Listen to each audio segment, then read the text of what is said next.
Podcast City Network.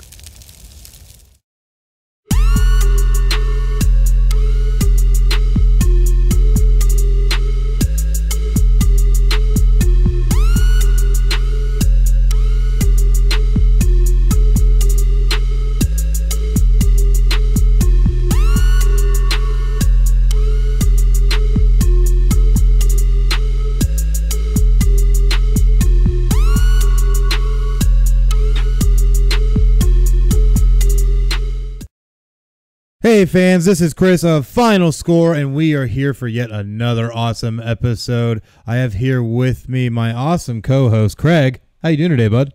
Doing great, man. Great as always. How are you? Doing pretty good, especially after all the insanity we've had happen in sports over the past week or so. But definitely make sure that first things first, that you hop on over to our social media on Facebook at /PCN Final Score, on Twitter at PCN Final Score. Give us a like, a follow, a share, a comment, anything you'd like. Just go ahead and interact with us because we like to interact back because we love interacting with people. And we've definitely saw that recently too. Has people comment on some things that help lend a little bit to some segments. So we'll talk about those a little bit later. But also make sure you pop on over to Podbean at pcnfinalscore.podbean.com and download all of our latest episodes, including this one. And then you can just hop on over to Spotify, search keyword Final Score, and then listen to us on Spotify. How awesome is that? Yeah, it's always funny whenever we tell people we run into, they ask us like, you know, what we do and all that kind of stuff. And we tell them like, oh yeah, we're on a sports podcast. Oh, yeah. Okay, that's cool. What do you guys do? Like, oh, well, you know, we're on Spotify, this and that. Wait, Spotify? Yep. So that's a really cool avenue for us to finally be able to kind of publish some content on. So it's been a nice boost, but yeah, definitely always drop us a line and, you know, tell us that we're out of our minds for some of our bold predictions. And oh yeah, we're always looking to hear from you. I'm still waiting for somebody to just come on and lambaste me for some of the things I say on here because I know I get pretty wild. I'm waiting. It's gonna happen. One of these days, somebody's gonna come up and just completely like trash either one of or both of us about what we say. It's going to be great. Well, hopefully it's just one so we keep some form of credibility during the episode. But at the end of the day, though, there's a lot of great things going on in sports. And the first thing we're going to open up with is a little bit of MLB talk because we are finally have hit opening day. Finally got opening day. It's about time. It is about time. It means spring is here. Officially. Even if it just snowed in Michigan last weekend. I apologize, my family and friends that live up there. Well, the beauty is, though, is that we're in Florida where it never snows. So, oh well. It was already spring like a month ago here. So yeah, pretty much. It's great. At the end of the day, though, we had opening day. There was a lot of great slated games. Few teams got completely blown out. I don't like to name names, but, you know, I like to take it on the chin. So the Red Sox went down 12-4 to the Seattle Mariners. I couldn't believe it, honestly. I thought we were going to start off our defense of our 2018 World Series championship a little bit better, but here we are. You already pushing the panic button first weekend? I mean, we still have 150-plus games to go. If we get a little bit closer to 100 games to go and things are going good, maybe. But, you know, I try not to jump the gun a little too much. Don't panic just yet. No, not panicking just yet. The Yankees will overtake you soon. Oh, don't you dare tell me those vile words ever again. But you know what? There were people that did come out and actually gave us some of their projections on social media. Yeah, we had some fans let us know on Twitter and on Facebook what their predictions were because we wanted to get some fan interaction of what your award winners would be this year for MVP, Rookie of the Year, things of that nature, and also who's coming out of the AL, the NL, and who's your World Series champion. So yeah, we had a little bit of interaction there. Yeah, a little bit of interaction. We had, I had one I really enjoyed. A gentleman named Forrest came on and told us how much he thought the Red Sox were doing so well after last season and how they're going to go on and win it all this year. And you know what? I have to second that. Now we're going to jump right into things because no matter how you look at it, the Red Sox are going to be the team to beat. When you have a guy like Mookie Betts who won your AL MVP award last year and the Red Sox who rattled off a franchise best 108 wins, come on. they're definitely going to win the AL East, and they're going to take it a little bit further, as we'll cover more. But looking at some of these other divisions, there are a lot of things going on here.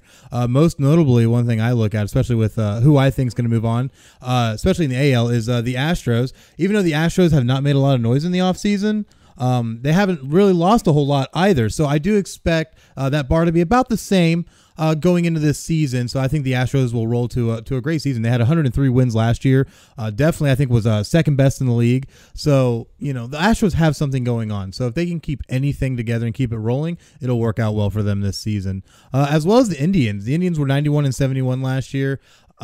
Still have a good core there. They could make a run, but there's a lot of stiff competition, but we'll see how things go. You never know what's going to happen. But one team I look at that when we look at the NL side is the Dodgers. Now, the Dodgers, I'm so sorry, Dodgers fans, that your team had to suffer horrifically against my Boston Red Sox. It was great to see you guys there. I know it's been a while, but, the better team always usually wins. So maybe better luck this year since I do have you guys winning the NL West.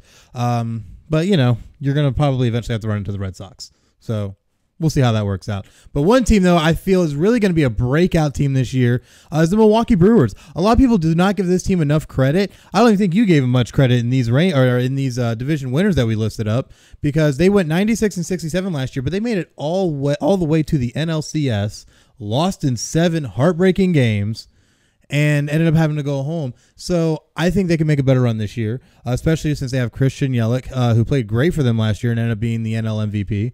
So who knows? Off to a great start. Off to a great start. I think he's hit a home run in 4 straight games, I think it was. Yeah, only the 6th player in MLB history to hit a home run in each of their first 4 games. So and that's amazing. It's an amazing feat already just to get started for the Brewers there. Yeah, so if you're a Brewers fan, I am more than positive you are extremely excited about the prospects of what Milwaukee could really pull off this season. But to round out my NL division winners, I do look at the Phillies. And I know a lot of people look at me and say, you know what, Chris, you're a crazy person. Why would you say that? The Phillies were already kind of middle of the road last year. So bringing in Bryce Harper, which was their largest addition by far, I think will really give them that edge that they need to kind of get a little bit over the top. Because like I said, Phillies were 80-82, very middle of the road. Adding a guy like that adds you a little swag, a little bit of skill, might help push you maybe closer to 90 and maybe take that NL East. But I don't know. We'll see what happens. Who do you got, Craig?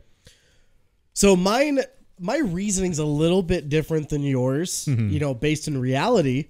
But, I'm actually, mine's not too far off to yours as far as who wins what divisions.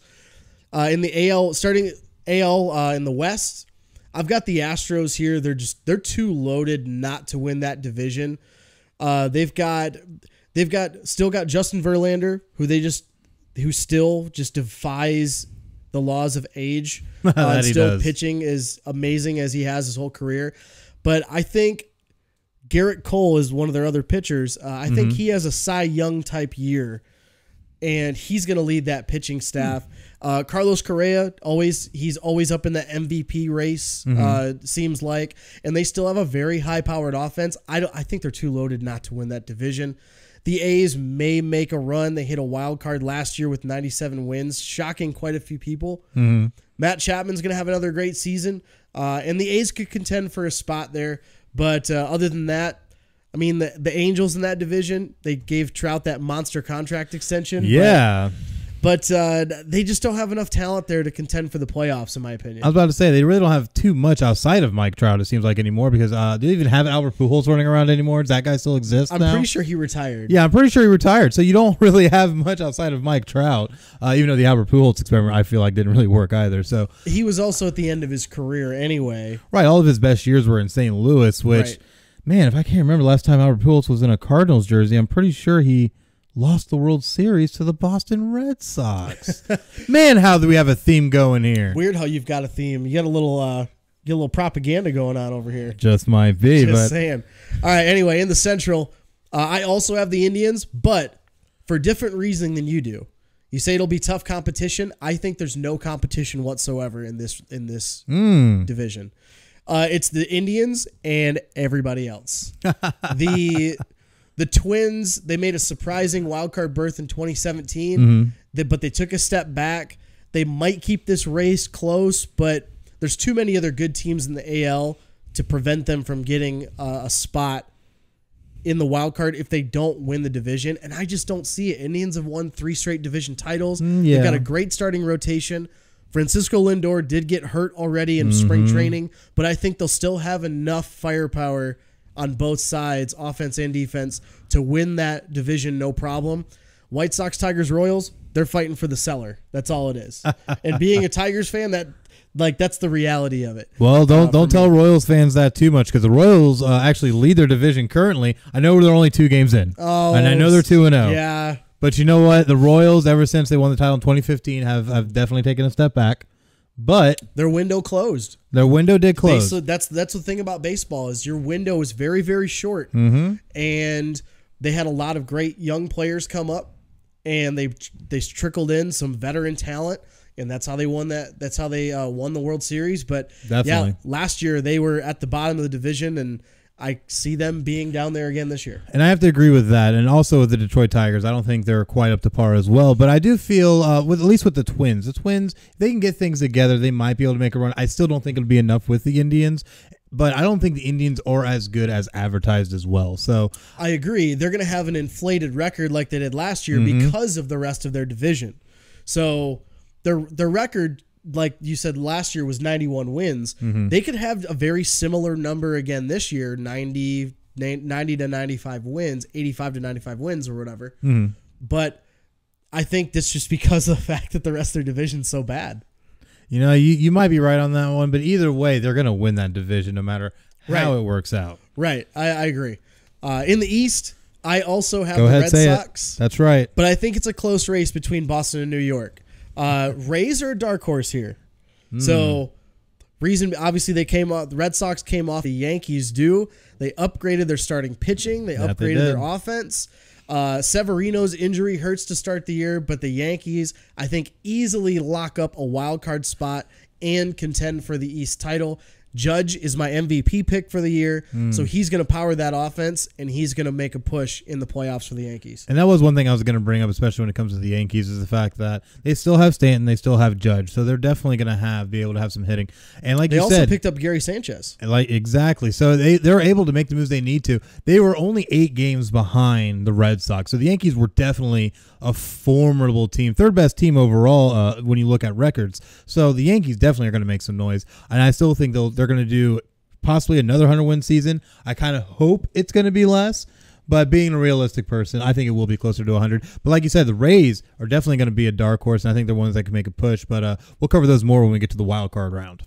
Yeah, so I have the Rays are going to make a really tough push, and I think they're going to end up getting a wild card spot because last year in September, they really got hot. They went 19-9 to make a push for that wild card spot last year. Reigning Cy Young winner Blake Snell, he's going to lead the pitching staff.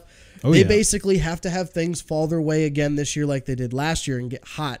But I think they can do just enough to lock up that final wild card spot. So I have 3 teams from the AL East in the playoffs this year. I actually do as well, just because the amount of talent they have across the board and the moves that the teams have made, you're just not going to be able to stop them, especially when you look at how weak other divisions are.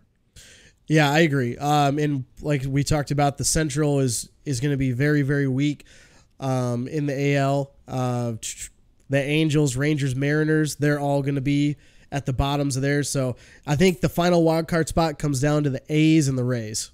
Oh, most definitely. But looking at the NL side of things, who do you have winning those divisions? In the NL, I'll start in the West. The Dodgers. So the Dodgers have won 6 straight division titles, and they have more than enough talent down in their farm system to maybe bring up some reinforcements mid-year or maybe serve as a trade because, just like the Yankees, they're willing to spend money. They're willing to get rid of assets to bring in high-profile players to help push them over the top. Even with some injuries, Clayton Kershaw being a big one. I think they win a close West against the Rockies. I think the Rockies make a push. Nolan Arenado, I think, is my NL MVP for the year. He's going to be in that mix. But they've got some breakout seasons, but their pitching is really the big question mark here, and I think that could prevent them from potentially making the playoffs this year. That definitely would be an interesting thing to transpire. But when you look at the Central, who do you got for the Central? man, this is up for grabs. The Central really is. I mean, we're talking about the Cubs and the Brewers, but the Cardinals and the Reds both made a lot of moves this offseason. Cubs, by far, still the most talented team, top to bottom. They have Yu Darvish, and if they get a healthy season out of him, a full season out of Cole Hamels, they have one of the best starting rotations in baseball. They were ranked 4th in the NL in runs scored last year. They just need better seasons by Bryant, Contreras, and Schwarber, and I think they could end up winning this division over the rest of the field. Well, one thing I can say for them is they definitely have some bats, because we're currently watching the Chicago Cubs take on the Texas Rangers, and it's tied 10-10 in the bottom of the 8th. So yeah, they got a lot of firepower. Texas has got some firepower of their own, but it's a lot of young talent. So I don't think they're going to be scoring, more than 5 runs a game on average. Well, one thing I look at is that, like you said, they are very young, so it's going to take time for that team in particular to really progress to where they need to be able to contend, but there's still a lot of wiggle room. But one thing we got to look over, too, is the NL East, which I feel like has been the talk of baseball in the offseason. Who do you got winning that division? Well, in that division, I got the Nationals, but that was a tough pick. Very tough pick. This division is completely up for grabs. All the teams are going to beat up on each other. 4 of the 5 teams, in my opinion, could win this division. So, I mean, you've got the Nationals, even though they lose Bryce Harper, they're still the team to beat on paper. But, I mean, they finished 82-80 last year, so you actually have to play the games. Just goes to show you got to play your games. They have a Rookie of the Year candidate in Victor Robles, who should have a really solid year. And I think the Nats barely win this division. Phillies signing McCutchen and Harper. That leads the new faces they have there. They were in the hunt for the playoffs last year, so you talked about how they were very pedestrian. That wasn't necessarily the case leading into September. So September they went 8-20. So that's the reason they fell off and looked so pedestrian at the end of the year. I think they have enough to make a wild card run. The Mets, they have their big two-headed pitching monster, DeGrom and Syndergaard. DeGrom coming off of the Cy Young from last year. They were the busiest team in this division by adding Robinson Cano and Edwin Diaz. I think they miss out in the division, but I think they actually squeak out and get the wild card spot here in the NL. And I think the Braves end up being the odd team out here. They had a lot of surprising young talent play very well last year, getting their first title since 2013 in the East. But I think they barely miss out on the playoffs because of how loaded this rest of the division is. And that's definitely an interesting take, because it was so hard for me not to include the Mets, because I feel like the Mets always end up stepping on their own feet and tripping themselves over down the line late in the season to always either miss playoffs or make the playoffs to where you're looking, and then you just miss anyways. They just get so close. It's like dangling a carrot in front of a rabbit and just being like, oh, you want it?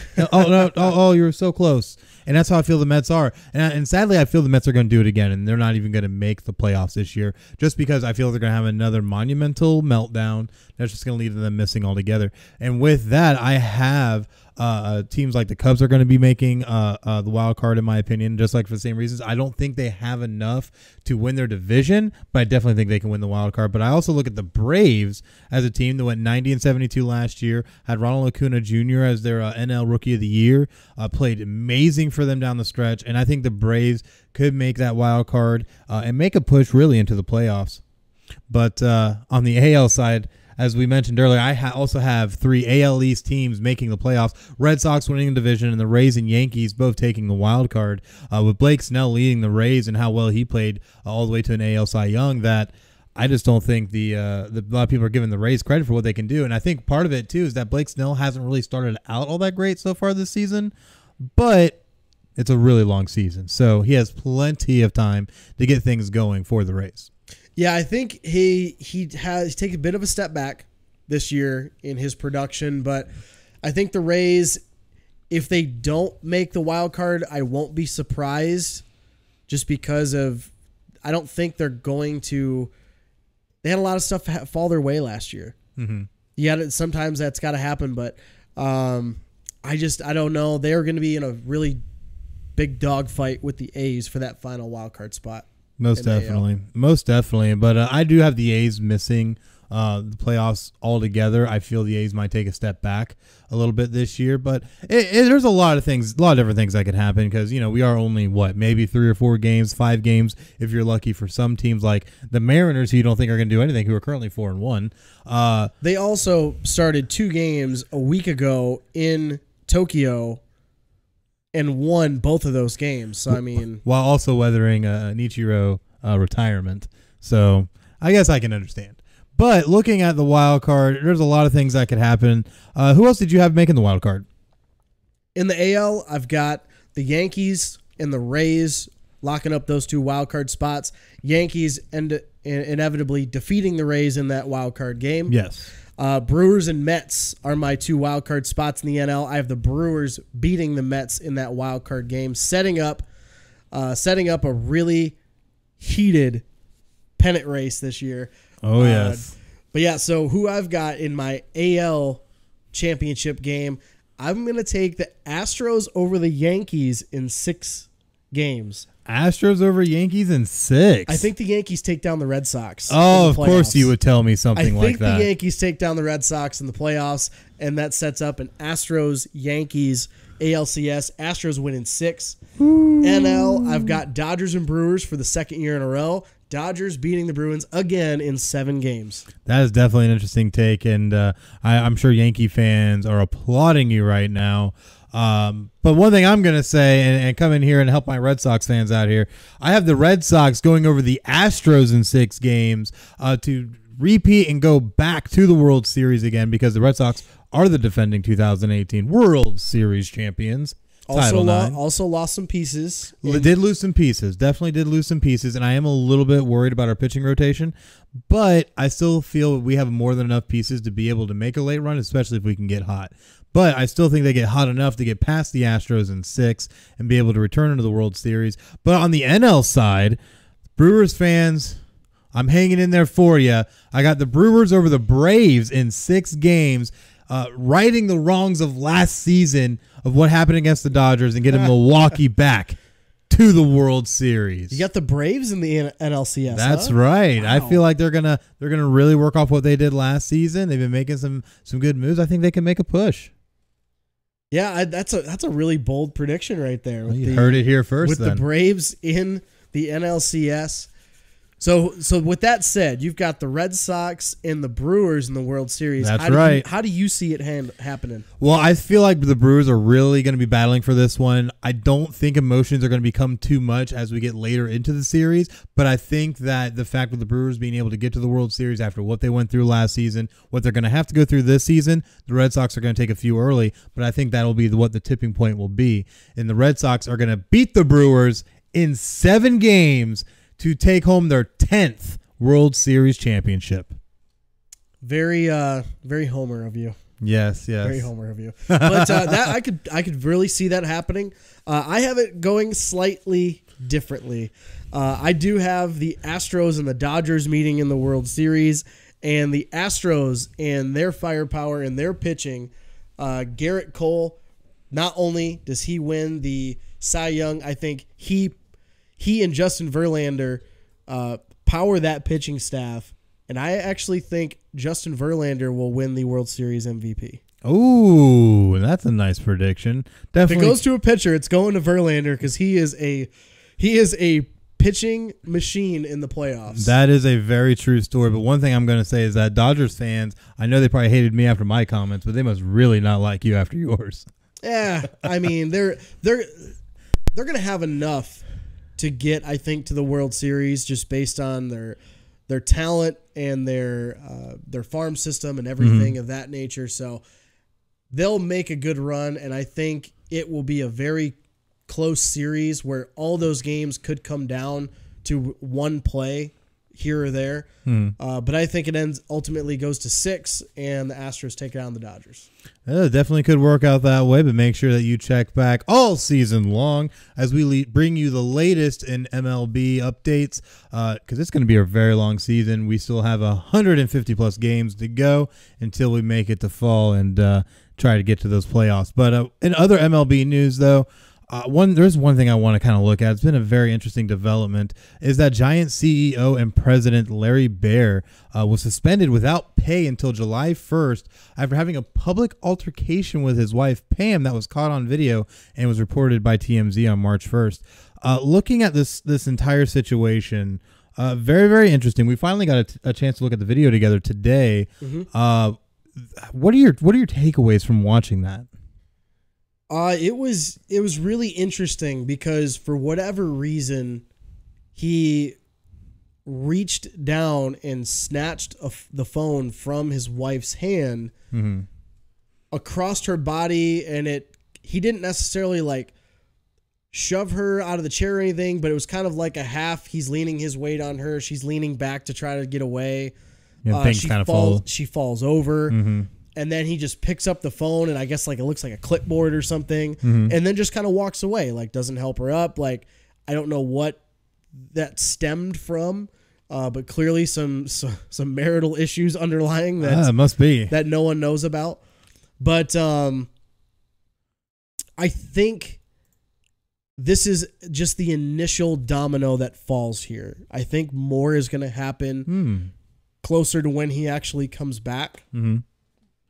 Well, looking at it, there could be things that happen. I feel like from what I've seen so far, though, the MLB might take their own actions. But looking at the immediate, the San Francisco District Attorney's Office is said that they're not going to file any kind of criminal charges. They're kind of leaving it in between. Which I don't think they should. I don't think there's any reason to do so. I agree as well. I don't feel it was anything that would warrant such action. And as of right now, he will be suspended without pay all the way up until he returns, and then he's going to resume his normal roles. But with that thus far, with just a suspension, do you think that so far it's just a slap on the wrist, or do you really feel that maybe the MLB might try to come out and really bring down the hammer? So I'm going to kind of correct you on this. So It's not that he's not resuming.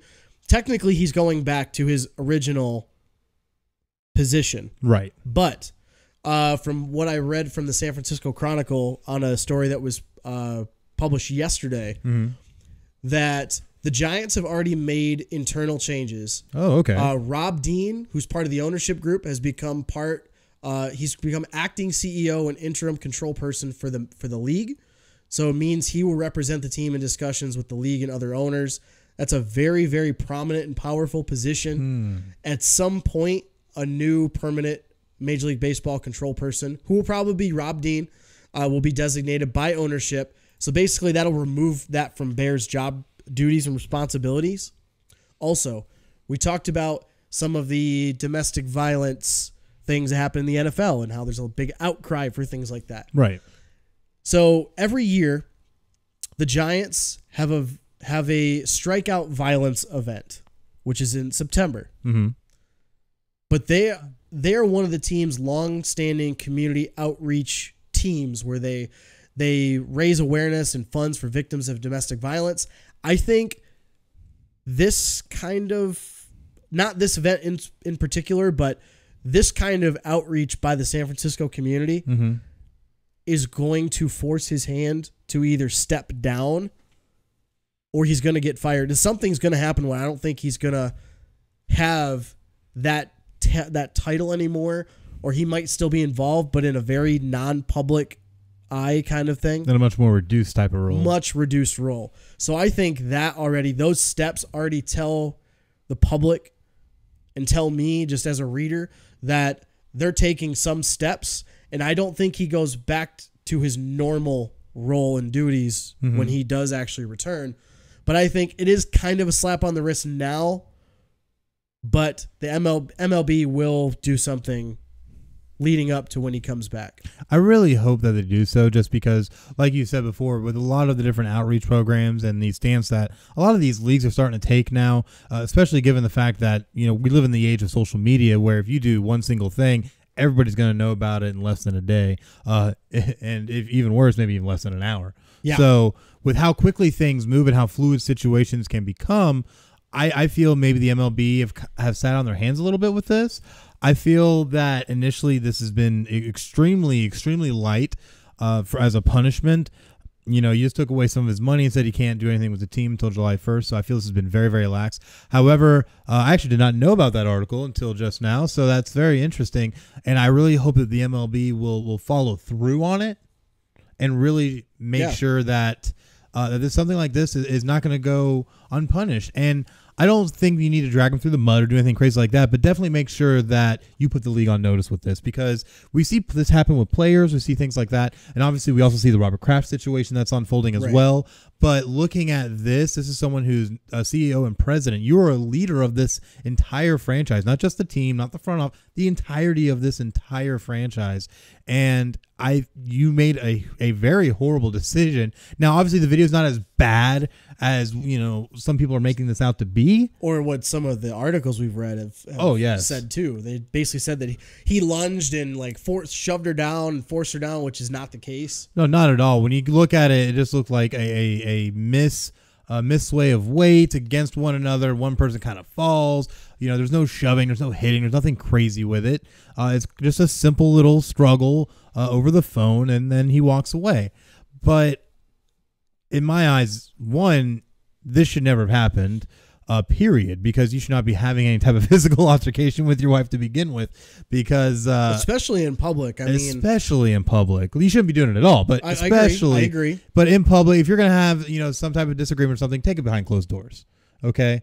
You don't need to be having this thing in the public eye, because all it's going to do is bring a black eye and a distraction to the franchise you work for. Exactly. So at the end of the day, I really do hope the MLB brings down the hammer appropriately, which I feel, they could possibly move to the extent of maybe removing him from his power completely.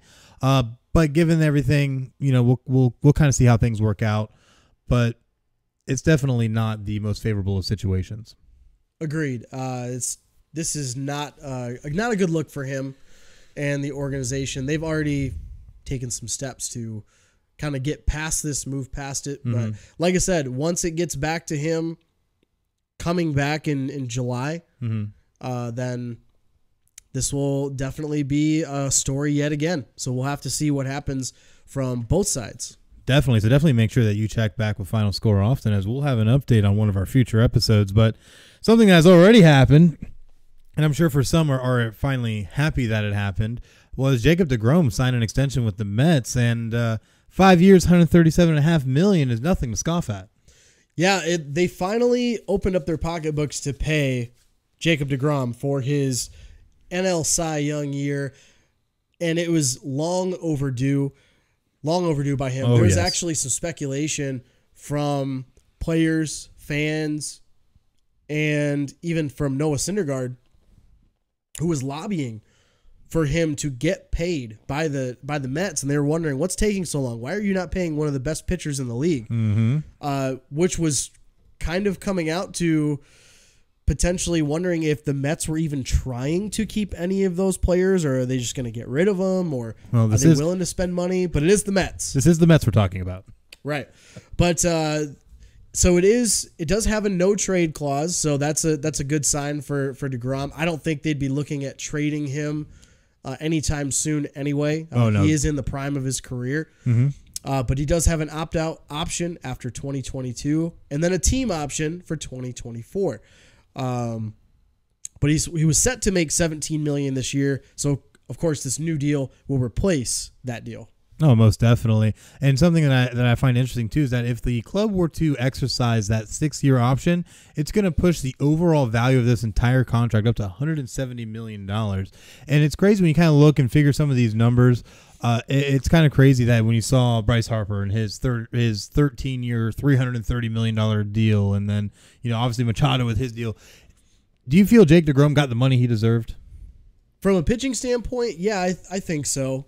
He got a sliver of it. I mean, that 6 year, a lot of it is just written in there so that way it makes the total contract look better. I don't think it gets to that 6 year before he either opts out or the team trades him. So I think what's going to happen is he's going to have that opt-out option after 2022. I think he takes it no matter what, unless the Mets are in a position to where they're competing for World Series every year. Because with as we've seen with inflation, everything is going to go up. So I think once that 2022 year comes around, barring any injury or anything like that, I think he opts out and he gets more money than this. I definitely could see that happen, especially if he's able to keep up any kind of the stats that he had last year while playing for the Mets, because he ended up doing amazing last year, pitching 1.7 ERA in 217 innings. He had 269 strikeouts. He played really great in those 32 starts. The big thing I look at, though, is that he only had 10 wins, which is fewest by a Cy Young winner ever. So maybe that might have calculated in a little bit into how much he ended up getting from the Mets. Shouldn't. But the one thing I look at either way, though, is ERA was the 5th lowest by a pitcher in a single season since the mound was lowered in 1969. Yeah, he had a 10-9 record, as you mentioned, but that is, to me, that is not indicative of him because his ERA is 1.7, 269 strikeouts and 32 starts.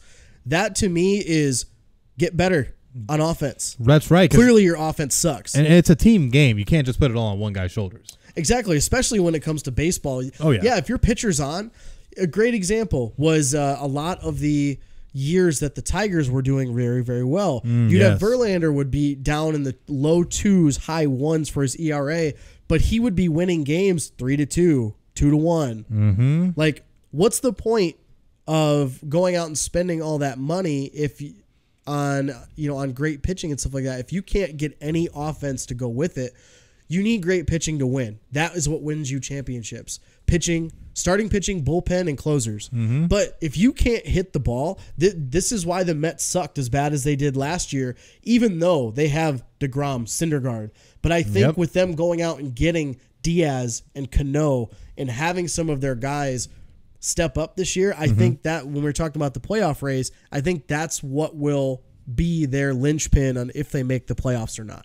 I absolutely have to agree, because the big thing is that if you don't put things or put pieces around him to be able to make that push, you can't expect to just get better. This guy was absolutely killing it last year because, like you said, you have guys that go out there. You can't put it all on pitching because, you can have guys go out there and pitch and you win by a run or two. But if you don't have the bats to begin with, how do you expect to hit anything and get runs on the board? Pitchers can't do that. Yeah, you can't do that. I mean, and one of the other stats you were talking about, his ERA, and it was the 5th lowest. He was also the second pitcher since the earned runs became official in both leagues way back in 1913. Ooh, taking it back. So he was the second pitcher since then to have a sub-2 ERA, over 250 strikeouts, and fewer than 50 walks in a season. That is amazing. That's an amazing stat. I think his ERA is going to be just over 2 this year, so he's going to be right around 2 again. And he's going to have, I think, right around that 225, 250 strikeouts again this year, barring any crazy injury. But I think it's really up to that offense. Are you going to be able to step up and provide him some run support? And that's the big thing, is that if the Mets can actually follow through for once and be able to give some type of run support to their pitching rotation, the Mets could become a dangerous team. Which is why I have faith this year. I think they can do it, and I think they can at least make the playoffs. I don't think they win the wild card. They make the wild card game, but I don't think they win that game and make it further in the playoffs. I think this year is a stepping stone for them to get better on offense. What hurts me is that I would love to try and believe in the Mets to be able to do something, but I've just seen the Mets get this type of attention before, be able to get the kind of players they need in place, and still find a way to make it all fall apart. And that's why I just don't trust the Mets to make it. But one thing I can trust in is all the great sponsors that we have that support the Podcast City Network and FinalScore. So definitely make sure that you stay tuned. We're going to cut the break right now, but make sure that you join us back as we start going into some great football news that we have lined up. But definitely stay tuned. We'll be right back. The following support and sponsor Podcast City Network. City Limits Tap Room, sports bar in DeLand, Florida, has brew on tap, serve food, the grilled cheese is excellent. For upcoming events, check out City Limits Tap Room on Facebook.com/City Limits Tap Room. Atlantic Sounds has thousands of new and used vinyl records and CDs. If they don't have it, they can order it for you. Same location since 1982. For more updates on what's new, check out Atlantic Sounds on Facebook.com/Atlantic Sounds Vinyl. Sports Sanity Customs have worked with organizations from custom embroidering polo shirts to jerseys for your kids' baseball team. They do it all. Armed with state-of-the-art equipment and an in-house design team, they are equipped to take on your next project. Visit their website to learn more, sportsanitycustoms.com. Visit Sports Sanity Customs on facebook.com/sportsanitycustoms. 3Count Design offers a wide range of graphic design products, video, photography and other forms of media. Everything from t-shirt designs to websites. Visit facebook.com/3countdesign for more. Demoblast Studios, an explosion of imagination. Original artwork, podcasts, video, apparel and more. Visit demoblaststudios.com. Visit Demoblast Studios on facebook.com/demoblaststudios, the best family entertainment pro wrestling show in the state of Kentucky. Kentucky's Own Wrestling brings quality family vintage wrestling to a town near you. Kentucky's Own Wrestling offers a ladies division in wrestling and a training school. Kentucky's Own Wrestling is the current longest running Southern promotion. Visit facebook.com/Somerset Kentucky's Own Wrestling. All supporters and sponsors are brought to you by Podcast City Network.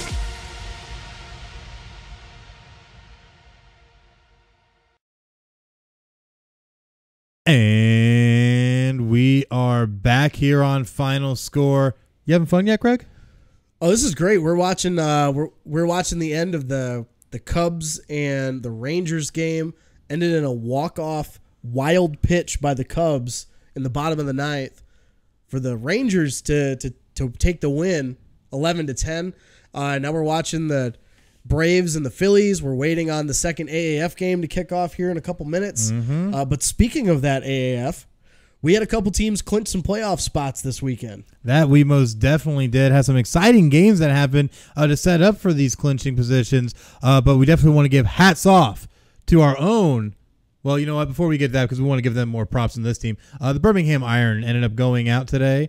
They ended up beating the Atlanta Legends 17-9 to clinch their spot at 4-3. Well, that's respectable. But hashtag take aim. The Orlando Apollos ended up going out and beating the Memphis Express 34-31 in a comeback classic fashion to push themselves to 7-1 and clinch the top seed in their division. I tell you what, I'm so excited. The Eastern Conference Championship comes through Orlando. It comes through Orlando. Hashtag take aim. How fitting is that one of the better, in my opinion, of course, we're a little biased because we're local to Orlando. Oh, yes. But one of the best fan bases outside of San Antonio, I think. Oh, absolutely. Outside of San Antonio, how fitting is it that we get to host the Eastern Conference Championship game down here in Orlando against, we already know it's going to be the Birmingham Iron, who they've defeated already handily this year.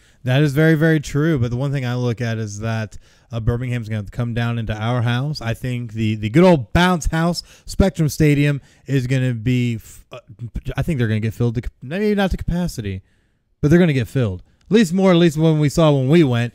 I think it's going to be a raucous house. The trampoline's going to be a bouncing, and Orlando's going to roll on to the championship game. I'm so excited for this. We getting some Final Score tickets for that game? I think we're going to get some Final Score tickets for that one. What we should do? We should use some of our connections there, so if we can get some tickets and do some giveaways, maybe. Yeah, we might have to. We might have to reach out to some people we know. So if any of y'all from the Orlando Apollos are listening, expect our email. But I think it'd be cool. We'll see if we can get some representation for the Final Score team at that game for sure. But speaking of the Apollos, and we're talking about they clinched the Eastern Conference Championship game, the home field advantage, if you will.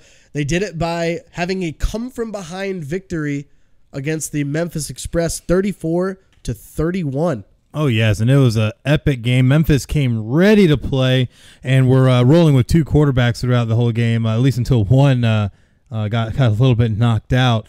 But one thing that I saw is that Orlando had led 14-9 at half and scored to go up 22-9, and then Memphis scored 22 unanswered points, which was just amazing until Devion Smith scored the go-ahead touchdown with 1:50 left. And Orlando really had a battle back in this game. Yeah, they really did. They had to battle, and I think that's more of a credit to Memphis's defense. It didn't show much in the stat book, only getting one sack. They got one fumble, but 2 picks. But they just generated a ton of pressure on Garrett Gilbert. He was not comfortable. He only threw for 55%. He was 22 of 40, but he did go over that 300-yard mark, 2 touchdowns, 2 picks. It was his first multi-pick game of the season, if I remember correctly. But Charles Johnson had another monster game. He had 8 receptions, 135 yards, and a touchdown. We only got 71 yards on the ground, but 2 touchdowns, especially that go-ahead touchdown that you mentioned with Davion Smith with 1:50 to go. The defense really struggled in that second half to start the game. They looked good in the first half. They only ended up getting 1 sack, but like you said, they gave up 22 unanswered points. Offense struggled, but like I said, it's more of credit to Memphis's D rather than Orlando's offense. Yes, like I said, Memphis came ready to play for this one. But one thing that I looked at is that you had Johnny Manziel did enter this game. He actually was playing quite well until a very unfortunate play happened where he was throwing down to one of his receivers, bounced right through his hands and off his chest, and then being picked off. And as he was trying to take an angle to get the tackle, trying to go low, another player comes in, he gets kneed in the head, and next thing you know, Johnny Manziel is out with a concussion. Yeah, they were down in the red zone. He was marching the ball down the field for them. Up until that pick, he was 2 for 2, 13 yards, 3 carries for 18 yards. So he had 6 yards a carry. Was looking really well. And then, like you said, he threw a pass across the middle. The receiver dropped it, actually hit them in the chest. And then it was an interception.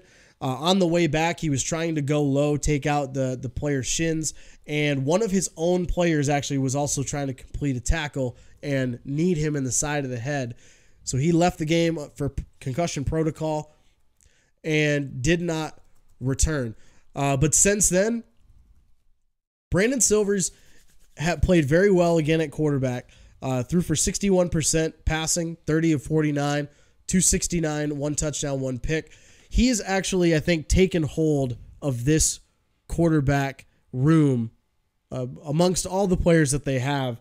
But he's really looking comfortable finally in that offense. And unfortunately, it's a little too late for the Express. They are officially eliminated from the playoffs.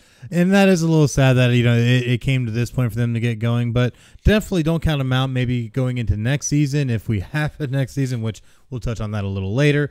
But the big thing I look at is Memphis has really been trying to come on, and maybe bringing Johnny Manziel into the quarterback room really lit a fire under Silvers to be able to start producing more for his team, because Memphis really hasn't been doing a whole lot at all at the quarterback position pretty much all season long. Yeah, we'll have to see what happens at the end of this year and what players come back in, if anybody leaves to maybe get an opportunity in the NFL. We'll have to see, but I think it's really tough to see that when a team's finally starting to put things together and it's too little too late. There's only a couple weeks left in the season. That's right. But one thing that we look at is there are teams who still have a chance to make playoffs, and one of those two teams is going to be San Diego and also Salt Lake City, both sitting at 3-5, especially after Salt Lake was able to take down San Diego and what ended up being a real snorer, 8-3. So we'll see what happens. San Diego and Salt Lake are both tied for 3rd place right now in the Western standings, just behind Arizona, who's 4-3, and we're currently sitting here watching Arizona and San Antonio battle in the last game of the day in the Alamo Dome. In the Alamo Dome, which has been the most raucous venue in the AAF so far, averaging roughly 30,000 fans. Ooh, I tell you what, they're already getting a little bit chippy out there, and it's going to be an interesting game to watch.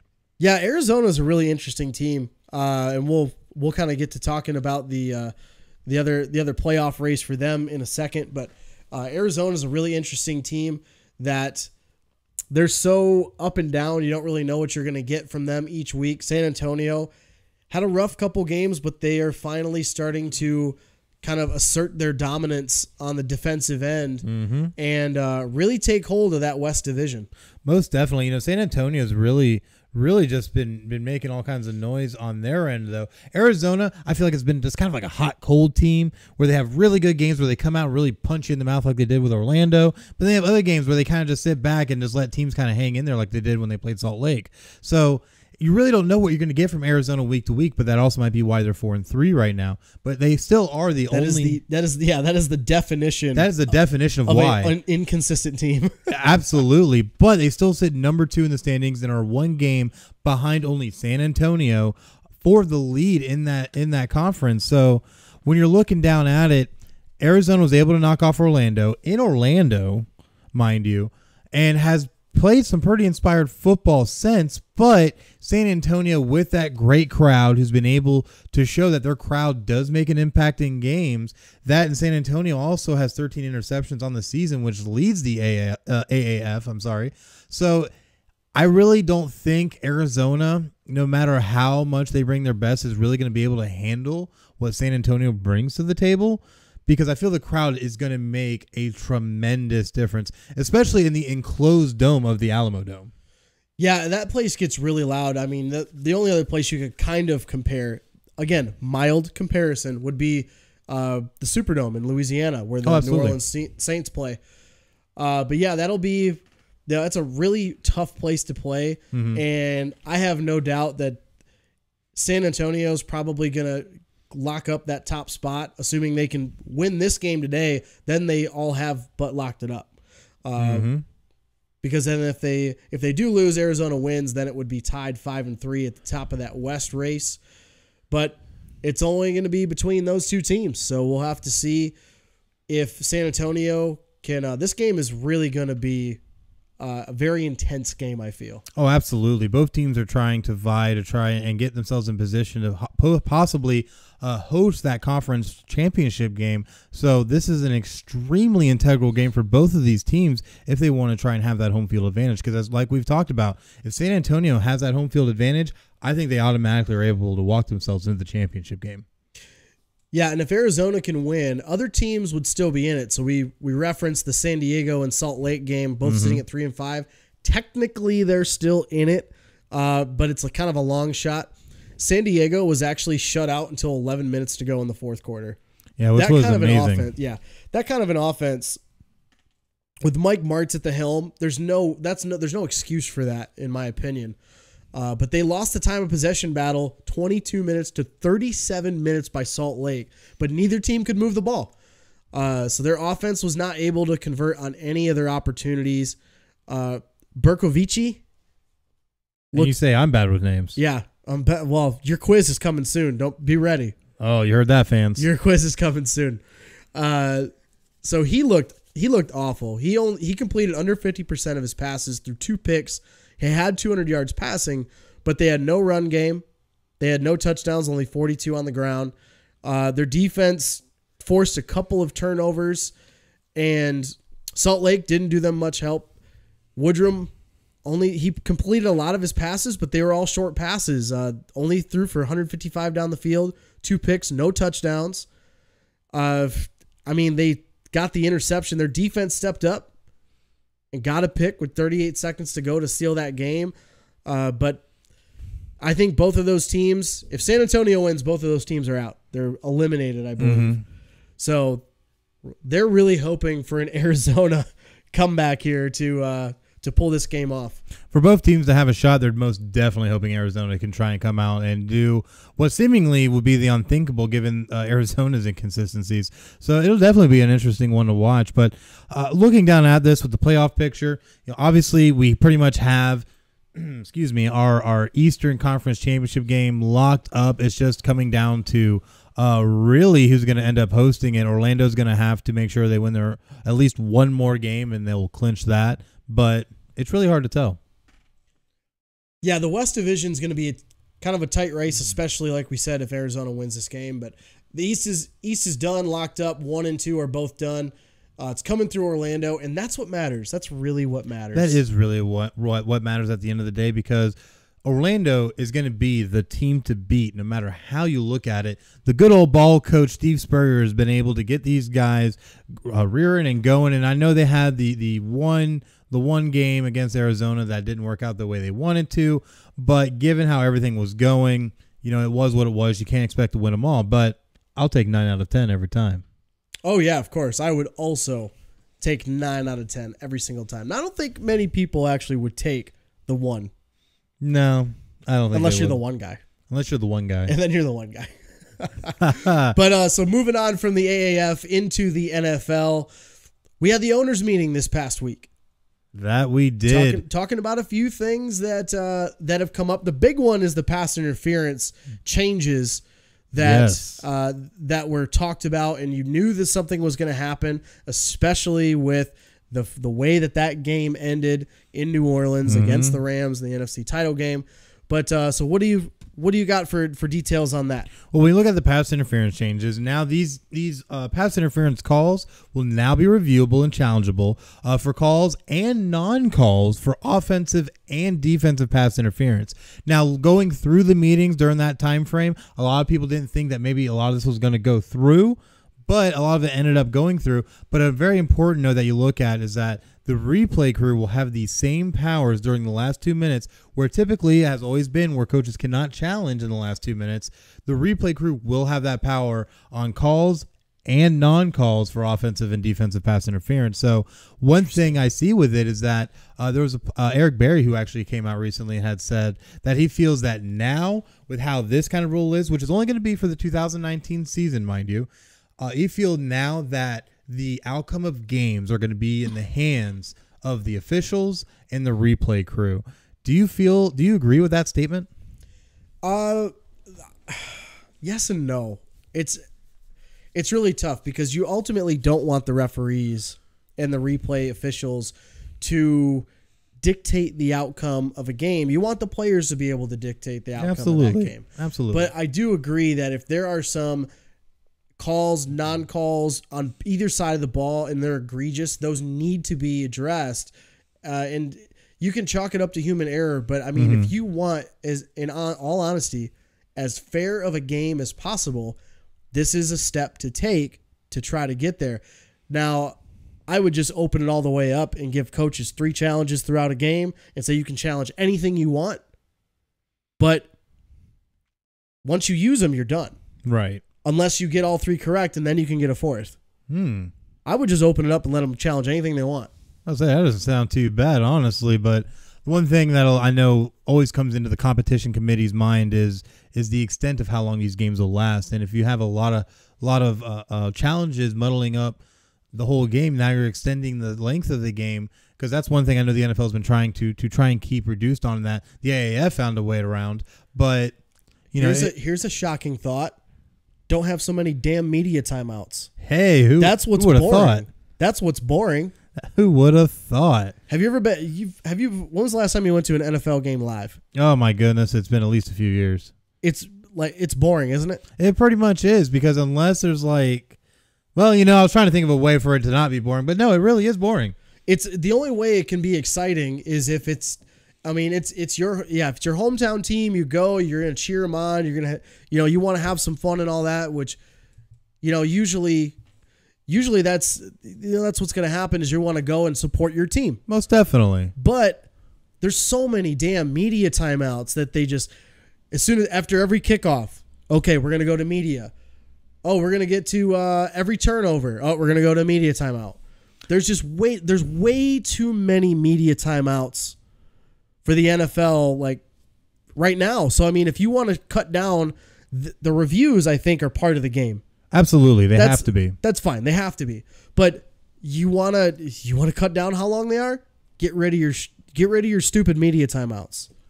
Absolutely. I have to agree. But not to interrupt you, we just saw the Arizona bomb a 58-yard touchdown to take the lead and are sitting here attempting the 2-point conversion, which did not convert. So Arizona now has a 6-0 lead on San Antonio.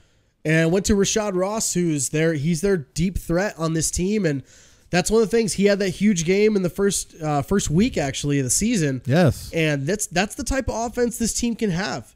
They can go down the field, but the problem is you never know what kind of offense you're getting from week to week. Are they going to take those shots downfield or not? Yes, absolutely. So definitely going to keep you up to date on this game as we go. But getting back to the owners meeting, these pass interference changes, I really do fear that this could end up becoming something that could end up deciding outcomes of games. I feel that review has to be included, especially when you look at the fact of what happened in last year's NFC Championship game. It was absolutely atrocious by the officiating crew. And as a NFL official, you're supposed to be the best of the best, or as some would say, even the cream of the crop. So if you're not there to be able to make the correct call in what was the most blatant of missed calls, I feel, in NFL history, then what do we do really to fix the human element? Because obviously we want the fairest game possible, but we always know that the human element is always going to end up rearing its ugly head at some point. So I'm going to go out on a limb and just propose this type of idea. We've been able to use a lot of different electronic devices to be able to score and look at these games in totality. So why not maybe try to rely a little bit more on technology to make sure these things are done right all the time, and maybe in a more fluid fashion that keeps up with the pace of the game? Well, I think what you're referring to is what the AAF currently does, is they actually have the sky cam that goes over the middle of the field. Yes. They actually use that as a judge. It is a separate referee that's up in the booth that is watching that camera angle at all times. And if there are any calls that the referees on the field missed, they can actually phone in calls. Well, now that beckons the question, how long is it until you see something like that implemented into the NFL? I think just like with previous leagues that have done so and influenced the NFL before, we talked about last week how the AAF would be a kind of a proving ground for some new rules and things like that. Mm-hmm. I think that Skycam judge eventually makes it into the NFL within, I would say, 5 years or so. That sounds about right, especially after we've seen, like you said, with previous leagues that have been able to inspire certain aspects of the NFL. It only makes sense that you're going to try and draw on things to be able to improve your own product from other leagues that are trying to bring out a better product overall. But in other news, there is something else I wanted to touch on, was with these owners' meetings, we didn't see a lot of anything else really change outside of these pass interference rules. Yeah, there was the Broncos had proposed the onside kickoff rule. Yes, the onside kickoff alternative, which actually drew from the inspire of the AAF, where you had a 4th and 15 play rather than 4th and 12 like the AAF, that you had to convert this 4th and 15 to be able to get your quote-unquote onside recovery. So that one, though, was shot down pretty quickly, sadly. That was unfortunate. I would have liked to see that. I think it would have been a nice way to try and bring your offense into these kinds of situations as another element. The thing is, when you're in those type of situations, maybe you come out with some different offensive packages, because you're at 4th and 15. You're going to need a lot of speed. You got to try and get that first down. So you could have seen some great innovation come from that. Yeah, I think more specifically what they were trying to get across, if you were the Broncos, is they're always talking about player safety. What happens when you're lining up for an onside kick? You have almost full speed head-on collisions. Guys trying to blow up the blockers. The kick team's trying to blow up the blockers there that are the hands team, if you will. Mm-hmm. They're trying to blow them up to try to get the ball back for their offense. Oh, yeah. And it's usually a lot of guys that are at the end of the bench. They're guys that are just special teams guys. With a lot of speed, usually. Usually with some speed, and some of them are like linebackers that don't usually play. So if you want to get rid of, these head-on collisions, I think this would be a good step eventually to implement in the NFL.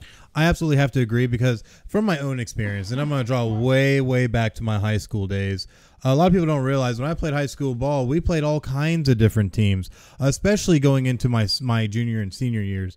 Now, I played with a lot of guys that did end up in the NFL, most notably people like Johnny Patrick, who was formerly of Louisville, who ended up playing for the Saints, Jets, and Chargers.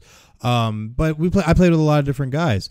But one thing that I saw, and I will always remember distinctly, is that we had a spring game. Here in the state of Florida, you always play one spring game against one team, and that's your spring game.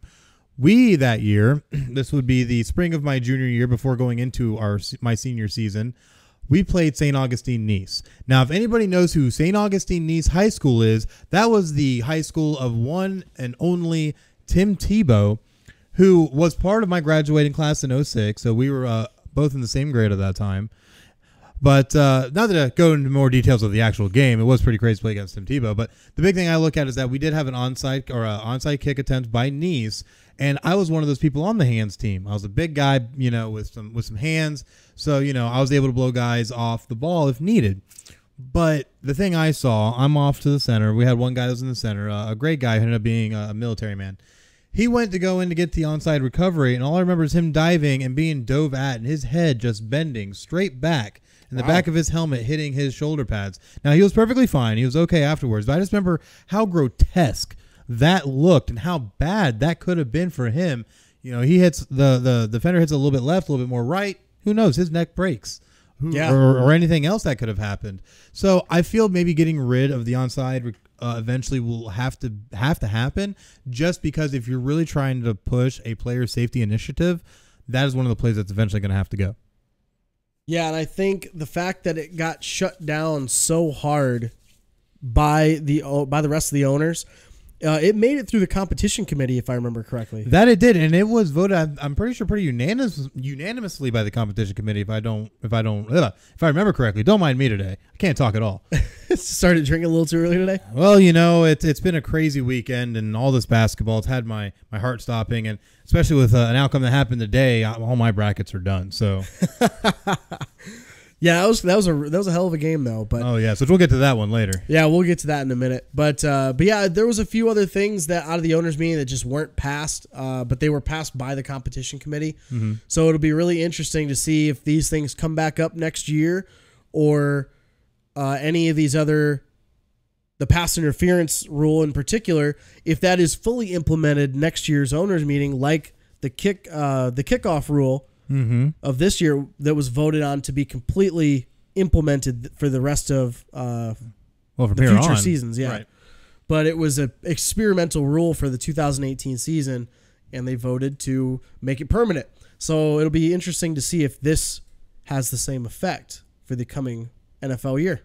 Yeah, it'll definitely be interesting, and we'll definitely see how it works out. But switching gears a little bit and looking at some other NFL news, we did have a couple big trades that happened recently. Most notably, one was Robert Quinn was traded from the Miami Dolphins to the Dallas Cowboys for a 2026 round pick. What is Dallas doing? I think they're making some good moves here. Yeah, so they made this pick for the 6th round in 2020. They also ended up signing him for a 1 year, $9.2 million. I believe it can go over 10 if he hits a certain amount of sacks or something like that. Right. Hits a sack total for the year. He gets some incentives. But they're basically just shoring up the holes that are left. Randy Gregory is on a indefinite suspension because of all his off the field issues he's going on. But he's a veteran pass rusher, provides some immediate insurance in the event that they can't sign DeMarcus Lawrence to a long-term deal, which they've been trying to do. That and Lawrence wants to get paid, so I know that's something Dallas is really thinking about. Yeah, they still want to sign him. I don't think this will hinder their talks by anything, but July 15th is the deadline, and I don't think they're going to come to a number for DeMarcus Lawrence here, because, yeah, like you said, he wants to get paid, and I don't think Dallas is going to be willing to spend that kind of money on him. No, most definitely not, especially when you have a lot of other players on the team that inevitably could become star players that you want to make sure you have the money for, because when you look down the line, now you're on Zeke's 3rd year. You're going to be looking down the line that maybe not at the end of this season, but going into the next season, you're going to have to start contract talks on an extension. For him and Dak. And then you also look that you have Amari Cooper sitting out there that eventually you're going to have to rework a deal with. So, and then you look at their 2 young linebackers that eventually they're going to have to talk about. So there's so much going on that Dallas is really going to have to sit down and really think about what direction they're going to go with their team. And if DeMarcus Lawrence doesn't want to budge, I have to agree. I think DeMarcus Lawrence might not be with Dallas too long. Yeah, this is definitely a move just for depth by Dallas. And it makes sense. Robert Quinn last year, he played for Miami, started all 16 games, had 6.5 sacks, 2 forced fumbles, 9 tackles for loss, 15 hits on the quarterback, 38 total tackles. So he had some decent productive of a year. But his biggest year was when he was with the Rams back in 2013, because he was 14th overall pick. Mm-hmm. And he's still 29 years old. So, I mean, still young. He's kind of in the twilight of his prime here. But he had a really good year. He was All-Pro 2013 with the Rams. So even if they get the production they got he got last year in Miami. I think they'll be happy with that, but they're definitely trying to gear for the event that they can't sign DeMarcus Lawrence to a long-term deal. And I have to absolutely agree with that, because if they can't get something going with DeMarcus Lawrence, you're going to want some type of insurance policy sitting back there. And Robert Quinn, with the numbers that he had last year, you got to remember that was with a very porous Miami team that was having all kinds of issues and still continues to do so. Tank for Tua. But at the end of the day, I think Robert Quinn could really thrive with Dallas, especially when you look at what they have across the defensive line. When you look at their linebacking core, I really feel it could work to Robert Quinn's strengths, and he could end up being a really great contributor for that team.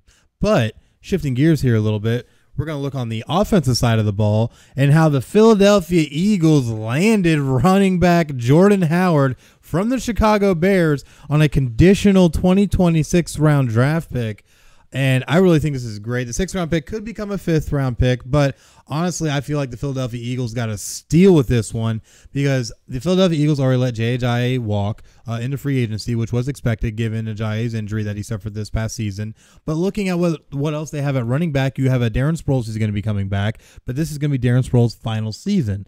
And Darren Sproles is not an every down back. So what does that really leave you with? That leaves you with Corey Clement, Wendell Smallwood, and Josh Adams. Josh Adams was a rookie last year out of Notre Dame, and he played pretty good when having to fill in, and down the stretch ended up being the best yard per average rusher for them. But you still have a gaggle of young backs that really none of them can really step forward to be that lead back, and that's what Jordan Howard really provides them. Yeah, and he's still young. He's only 24 years old. He's in the final year of his rookie deal, only making $2 million this year.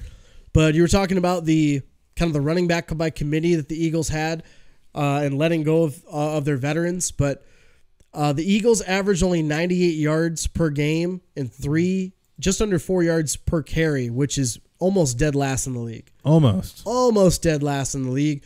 But Howard actually saw some diminishing production in Chicago. He had 935 yards, only averaged 3.5 yards a carry, but he set this. Excuse me. Sorry, I'm still battling a cold here.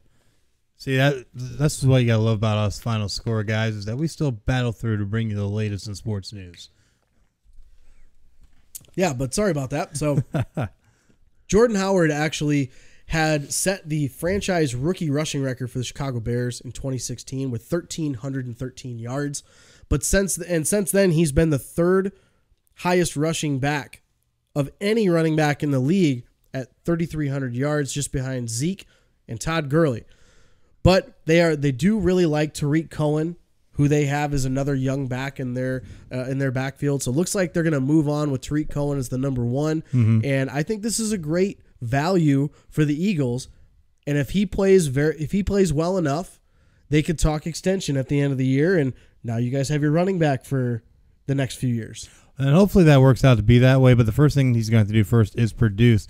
But, one thing that you did point out was the 935 yards that he had, a 3.5 yard per carry average, which wasn't great, but it wasn't bad either. Because the one thing I always take in consideration is that he was running behind that Chicago offensive line, which, while not horrible, is not great either.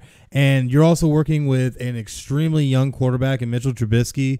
I feel that Jordan Howard was not necessarily in a bad situation, but you weren't in the greatest, because we all know it was the Chicago defense that got Chicago back to the division title, that got them back in the playoffs, and that got them as far as they did before they had to, that's funny, encounter the Philadelphia Eagles. So I feel that Jordan Howard should be able to thrive, especially behind that great offensive line of the Eagles that they have. And I feel he's definitely going to top 1,000 yards this season. Calling it here first. I'm back and forth about that, whether he'll top 1,000 yards, but it really depends on now the health of Carson Wentz and who is their quarterback. If it is Carson Wentz, I think they're going to try to throw the ball down the field more, because that's usually what you see in the quarterback development over the first couple of years. But if it's somebody else, they're going to rely on the running game a lot more, and they'll rely on Howard to be the bell cow of that running back room, but still be able to use Clement and Smallwood and Pumphrey and those kind of guys to kind of spell him. But I think he's right around that 1,000. I think he ends up with just under 1,000 yards. But he should have a really good impact for this team. I think he will. And one thing I noticed that you were mentioning when it comes to how that Philadelphia offense runs, Wentz is going to be the guy going forward. As long as he's healthy, he's the guy. But now there's no Nick Foles standing behind him in the wings, so you have no insurance policy. You have Nate Sudfeld. Nate Sudfeld is manageable at best, but he can step in and be a better game manager than, say, I don't know, a Blake Bortles. So at the end of the day, we're not doing too shabby. But the thing I look at is that with Darren Sproles has always been our big receiving back, and we'll try and line him up wherever we can at all times. I noticed that when you don't have Darren Sproles on the field, though, the running back makeup changes a little bit, especially with the approach of how they're implemented. So as long as Darren Sproles can stay healthy, I think it'll have a nice little complement to the actual rush game versus the pass-catching rush game that you're going to see, where you see Darren Sproles being able to roll out, and then you have a running back sitting here that can just take the handoff or fake the handoff, and then next thing you know, you're swing passing it back to Darren Sproles and all that, or even bombing it down to his former Chicago mate, Alshon Jeffrey. So it's really interesting how I think a lot of this could work out. I think it'll definitely work into their favor, and I definitely think it'll help the Philadelphia Eagles possibly get back to over 10 wins and possibly even a division title. So we'll definitely have to see how things work out, but this is definitely, and I think we both agree, a great move by Philadelphia. But another thing that we need to do, take another great move, and we're going to take another break because I know Craig's been over here dying. He needs to go take some medicine real quick, and I probably should grab me some water too. I'm all good now. Oh, you all good now? I'm all good. Well, now. It doesn't matter. We're taking a break anyway, so definitely make sure that you stay tuned because when we come back, we're going to be talking about the NCAA tournament and a little bit of NBA, so definitely make sure that you stay tuned. We'll be right back. The following support and sponsor Podcast City Network. City Limits Tap Room, sports bar in DeLand, Florida, has brew on tap, serve food, the grilled cheese is excellent. For upcoming events, check out City Limits Tap Room on Facebook.com/City Limits Tap Room. Atlantic Sounds has thousands of new and used vinyl records and CDs. If they don't have it, they can order it for you. Same location since 1982. For more updates on what's new, check out Atlantic Sounds on Facebook.com/Atlantic Sounds Vinyl. Sports Sanity Customs have worked with organizations from custom embroidering polo shirts to jerseys for your kids' baseball team. They do it all. Armed with state-of-the-art equipment and an in-house design team, they are equipped to take on your next project. Visit their website to learn more, sportsanitycustoms.com. Visit Sports Sanity Customs on Facebook.com/SportsSanityCustoms. 3Count Design offers a wide range of graphic design products, video, photography and other forms of media. Everything from t-shirt designs to websites. Visit Facebook.com/3CountDesign for more. Demo Blast Studios, an explosion of imagination. Original artwork, podcasts, video, apparel and more. Visit DemoBlastStudios.com. Visit Demoblast Studios on Facebook.com/Demoblast Studios, the best family entertainment pro wrestling show in the state of Kentucky. Kentucky's Own Wrestling brings quality family vintage wrestling to a town near you. Kentucky's Own Wrestling offers a ladies division in wrestling and a training school. Kentucky's Own Wrestling is the current longest running Southern promotion. Visit Facebook.com/Somerset Kentucky's Own Wrestling. All supporters and sponsors are brought to you by Podcast City Network.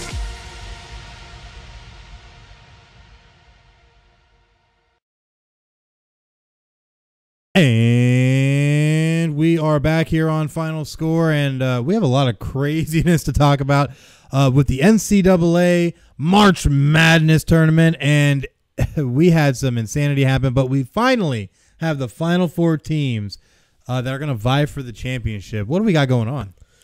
Well, out of the Final Four teams, I think most people had maybe one of these four teams in most people's Final Four, and that would be Virginia out of the South region. They're the lone number one seed in this Final Four, and they actually defeated Purdue 80-75 in their regional final. This marks their first Final Four appearance since 1984 when they lost the Houston Cougars in overtime. And you know what's so funny about this is that we look back to last season and what happened with Virginia. Going into this tournament, I really thought Virginia was going to be the first number one to possibly go down. So I find it quite interesting that they are now the lone number one to still be standing. So it really blows my mind. But looking at some of these other teams that ended up making it, one that we definitely noticed did not make it was the Duke Blue Devils. Yeah, the Duke Blue Devils lost in their East region to the Michigan State Spartans. Michigan State was the number 2 seed in that division. And if you remember correctly, back when we did our preview show for the NCAA tournament, I did mention that if any team could take down Duke before they hit the Final Four, it would be the Michigan State Spartans. And they took down Duke 68-67, and they get their first Final Four appearance since 2015 when they lost to the then national champion Duke. Yeah, that's very interesting how they got a little bit of retribution there, but there's still a long road ahead when you look at some of these others that made it, including Auburn, who's had an interesting road all the way here to the Final Four. They were the number 5 seed in the Midwest region, ended up having to take it all the way to overtime against number 2 seed Kentucky, ended up winning 77-71 for Auburn's very first Final Four appearance in school history. Yeah, they played Kentucky for the 3rd time this season, and it was their first win. They lost 2 previous times to Kentucky, but they had a really good stretch of games. They squeaked by the 12 seed New Mexico State. Mm-hmm. Then they had an incredible run of destroying Kansas, destroying UNC. Which didn't see that would happen. And then defeating Kentucky in overtime to get to where they are. Bruce Pearl's team, they're good. They're ready to play. They're playing very inspired since they lost one of their star players, O'Keely, to a torn ACL. He is done for the year, probably for a calendar year, I would imagine. Yes. He probably won't be back till at least the start of next season, if not a month or 2 in. So speedy recovery to him. But they're playing some inspired basketball since he went down. Oh, they most definitely are. And honestly, I didn't think Auburn had it in them after watching what they did in the SEC tournament when they played Florida and all that. I just really didn't think they had it. But Auburn has proven me wrong, and now they're sitting here in the Final Four for the first time. Yeah, clearly you didn't watch the SEC title game when they destroyed Tennessee. Yeah. Well, obviously Tennessee wasn't that great of a team because they're not sitting here either. Well, Tennessee should have beat Purdue, but I'm a little sour about that one for separate reasons. Shoulda, woulda, coulda, but now we have Virginia out of that region. So, but we do. But looking at the West region, in what I thought was a very surprising entrant as our last Final Four team, Texas Tech, the number 3 seed in the West region, made it all the way through and defeated number 1 seed Gonzaga 75-69 for their first Final Four appearance in school history. So it's definitely interesting to look at this. You have 2 teams that have never been to the Final Four, and now here we are. Yeah, this is always a great story. We didn't think everybody was talking about how it's all chalk all the way through, and there's not many upsets this year. Well, here you go. Here's your great storyline for the Final Four. 2 teams with their first Final Four appearance in school history. Texas Tech, they did something that only a few teams have done to Gonzaga all year. They defeated Gonzaga 75-69, but Gonzaga had only been held to under 70 points 3 times previously this season. And this would be their 4th, and it was a big one for them. Oh, I would say it would be the biggest one because this is the one that sent Gonzaga packing and walking home. So it's definitely going to be interesting when you look at this. I did not believe we would be at this point saying these names. I thought we were going to be having the Zion train running all the way through to the championship. I thought we were going to have a Michigan sitting there that was going to be able to show their great defensive brand of basketball. I thought we were going to have a lot more than this. So it's very interesting that we had all the upsets that we did and seeing the team squeak by. You know, it was funny when we were looking through at Duke, especially how they barely survived UCF and barely made it even to face Michigan State. So it's I don't know. This is new for me. They had a lot of close games against, like you mentioned, UCF, and then against Virginia Tech, who had beaten them earlier in the year. Yes. But one thing that has been Duke's Achilles heel is just they struggle consistently shooting free throws and from the 3-point line. And as long as you had a team that could body up and play physical with Zion and company, they could take them down. They could take down the Duke Blue Devils. So that's what Michigan State does. They have that brand of basketball. bruises you and they play solid defense. And it came down to the very end where Duke actually missed free throws to potentially take the lead. It's kind of an epitome of their season. They're super, super talented with their huge freshman class. But just like the Kentucky team that was loaded with freshmen that went down a few years ago, experience over talent usually wins out. Usually does. Texas Tech is another one. They play, you were talking about the West Division, how that could have panned out. Texas Tech, just like Michigan and Virginia, led by their defense. They play solid defense. They're in the top 5, all 3 of them in the country. And Texas Tech, that is what is going to propel them if they are to beat Michigan State in their Final Four matchup, is that solid defense. That team slows you down. They make you play a lot slower than you wish. And Gonzaga is a good example of that. Gonzaga likes to play up in the 75, 80s, and they didn't even make it to 70. Yeah, which is definitely shocking. So looking at Texas Tech and Michigan State, who takes this game to make the championship game? This is a tough one because Texas Tech, I talked about how they have all that defense, but they had just enough offense to propel them to win. I think Michigan State takes this matchup. We're looking. I was trying to find any initial spreads that we have here. Michigan State is actually favored by 3, opening line by 3 for this game, and I think it's a very, very close game just because of how both of these teams play. But I think Michigan State in the end advances to the national championship game, defeating Texas Tech. I have to agree with that. I think Michigan State, especially showing what they had in the tank against Duke, who seemingly was picked by many to just run away with this tournament. I think Michigan State will be able to handle business against Texas Tech. Like you said, Texas Tech came hard to play and played their game against Gonzaga, but Gonzaga is not Michigan State. And I feel Michigan State is going to be able to really handle Texas Tech, and I think it'll be kind of close, but I think Michigan State's going to walk away with it and walk right into the national championship game.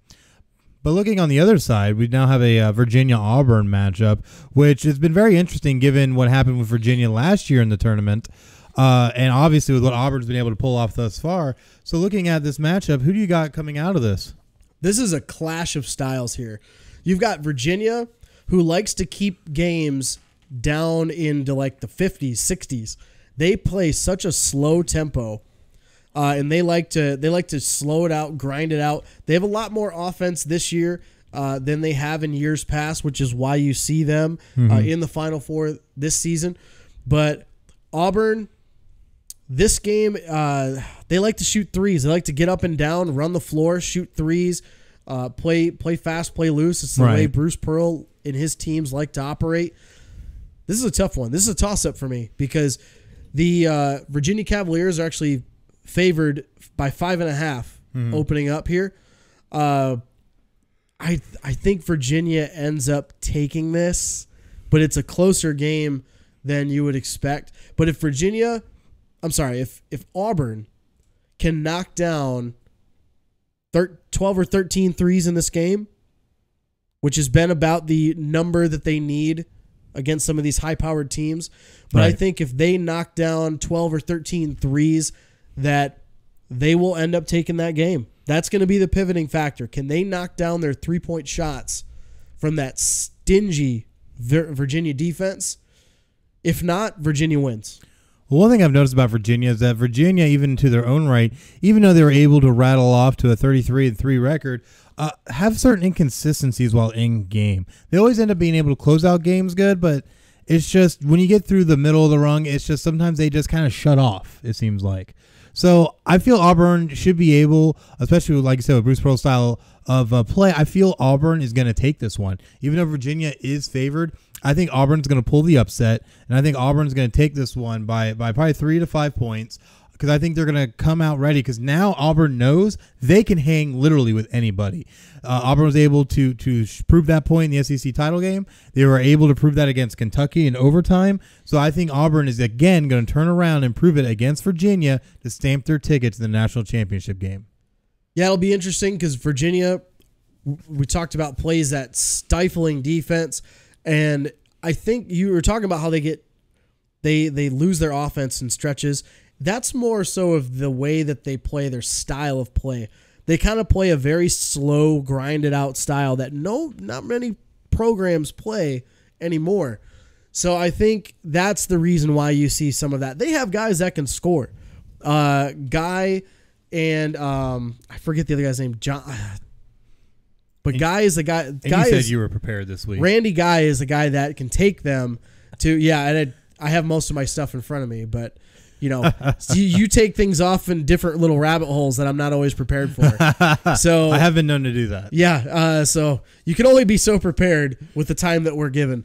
But Virginia's got enough offense, and I think that they will grind it out. They'll take it, but yeah, I think if Auburn can get 12 or 13 threes, they could make this a game and they could potentially win. Definitely could. Maybe eventually we need to get ourselves some final score interns once we're big enough to help bring us all this random stats we need, kind of like how some of these other outlets that we know end up bringing all these random stats out of nowhere. Well, when you're the mothership, you can do whatever you want. Well, that's true, but I want to be the mothership, so is it my turn yet? No, anyways, we'll get to that, to all the intern stuff maybe a little later. Maybe later we'll talk about that. Anyways, doesn't matter. So we're going to look at these matchups. I really feel even if you, no matter how you look at these four teams, I really feel like at this point, now that you have Duke out of the way, you have North Carolina out of the way, you have a lot of these strong teams that were able to make these kinds of pushes. I feel Virginia is extremely vulnerable. I feel Auburn could have a good chance. I think Texas Tech is our Cinderella, but at the end of the day, I have Michigan State now taking this and being able to bring home another title to East Lansing. It's a good pick. It's a very, very logical pick. I think out of all these four teams, Michigan State's probably the best suited to win the championship as well. Oh, yes, and we'll definitely see how all that works out, so definitely make sure you stay tuned for our next episode and the episode after as we have a lot of reaction to these games, to the Final Four and to the championship game. But we're going to shift gears a little bit to another realm of basketball and look at the NBA, who have their playoffs coming up. Definitely going to be an exciting time as we start getting to the end of the season. But one thing we got to look at is we have a lot of award races going on, including Rookie of the Year, the MVP race going on. It's got a lot of great stuff going on in basketball. Yeah, the big races that everybody talks about is the Rookie of the Year, the MVP race. Rookie of the Year is a big race this year. I mean, you've got a couple of guys that could be in the running for it. DeAndre Ayton is a really good example. He's having a great season, averaging a double-double, 16 and 10. But it's really a two-horse race between Trae Young and Luka Doncic. Those two guys have been tied to each other ever since the 2018 draft, where they were traded for each other by Atlanta and Dallas. But between these two, it's become a really tight race between Luka and Trae. Trae's really gotten hot since the All-Star game.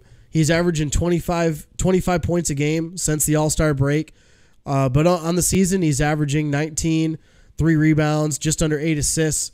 His shooting percentage has gotten much better from the floor. But he's the guy that everybody's hot on right now that is going to win this race. But what do you think? Do you think Luka or Trae?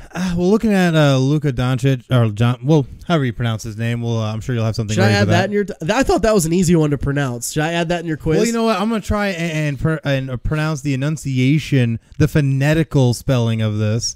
With Luka Doncic, right on your the pronunciation's right on your sheet there. I know, but the big name is a lot bigger, so I saw the big name over the little name. So there's a sizing thing more than anything. But yeah, Luka Doncic has played great this season. On the season, he is averaging a little over 21 points a game. He's been shooting at about a little over 42.5%. The one thing I look at, especially the difference between like Trae Young and Luka, is that Luka's only shooting at about 70% on his free throws on the season.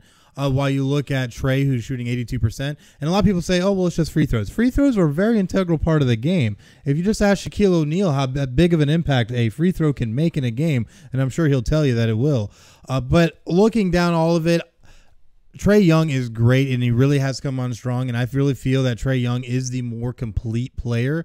So at this point, between the two, I'd have to say Trae Young. Wow, okay. So you're part of the you're part of the rest of the media that's or not the rest of it, but a lot of them that's picking Trae Young, huh? Oh, absolutely. You forget how abysmal he was playing in October and November. Well, things happen, and every year's a new year, so we'll see how things work out. But the thing is that I feel he's going to be able to keep pushing himself forward and being able to be the better player. Doncic is great. Not trying to take away from him. He's definitely done great things, especially in the 70 games that he's appeared in this season. But Trae Young, like I said, he's more complete. He's shooting better field goal percentage with threes. More complete? I feel he's more complete. Oh, good. Get out of here. Stats-wise, do you when ever you look watch at the basketball? numbers, I do watch basketball when I'm in between watching football. But the thing I look at, when you look at the numbers, and as you know, I've always been a stats guy. Yeah. Is that the percentages for Trae Young overall as a whole are going to be better. No, they're not. Look at it. I'm looking right here. Luka. All right, if you're going on pure numbers, based on Luka's playing more minutes per game. Okay, so he's true. Also going on more of a sample size. 21 points a game, 8 rebounds a game, 6 assists a game. The only thing in that category that Trae beats him in is assists, and it's not by much. Luka shoots better from the field. He shoots just as well from 3. Free throws? You're going to give someone an award based on free throws? Not on free throws, but the thing is that Trae Young has a better 3-point percentage. I think 1%. Hey, 1% could mean a lot over an 80-plus games. But the thing is that I feel Trae Young is going to be that next wave of great players. He is already coming into his own, especially, like you said, after the All-Star game. He's been averaging over 25 points a game. So I feel Trae Young could be that guy. It just really depends upon himself. He's going to be able to take things on himself. I know he's with the Hawks, but I feel that he could still make noise. Doncic might be in a slightly better situation going forward with the Mavs, but I feel Trae Young is still going to end up being the star of his team, while Doncic is eventually just going to be just a contributor. So, oh, wow. Saying that now. You do not watch basketball, do you? I do, but I don't like the Mavs either. So. Oh, my God. So I'll say that first. So this might be a little bit biased of an opinion. I see that. I really don't like the Mavs. I see that. There's a lot of personal things that go with that. Oh, jeez. Get your personal biases out of here. You know what? Have that. I feel with my heart, not with my brain. And clearly, that's why you're way off your rocker here. I mean, I thought you just turned what, 31, 32, not. And you're sitting here as you tell me that all the rest of the media is picking Trae Young already. There has to be a reason. This is all right. So both players are amazing in their own right, but this is a clash of two different styles. You have Trae Young, who is already being touted as the, quote, next Steph Curry, because all he does is run down. He's been doing a lot better in his pick and roll, but early on, he just likes to jack up threes. That's what his game is based around. He's done a lot better over the course of the season of actually becoming more of a threat on the pick and roll instead of just shooting from beyond the arc. Mm-hmm. So he has played a lot better in that respect. He's gotten a lot better throughout the course of the season. Luka Doncic is he's legitimately what you define an all-around basketball player. This dude dominates the basketball court every area that he's playing it in. So he's a guy, he can generate an offense by himself just like Trae Young, but he does it in different ways. He's got a post-up game. Mm-hmm. He's got a post-up game at 6'7" already, but he's also been playing professionally overseas for a couple years. So he's got more of a complete game. He's been playing against grown men while Trae Young was still in diapers. Okay.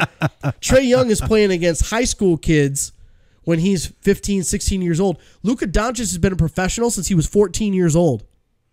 That's true. He's been playing professional basketball overseas with 25, 30, 35-year-old men overseas that over there, you can get a little rough. It's not like the NBA where it's all superstar calls.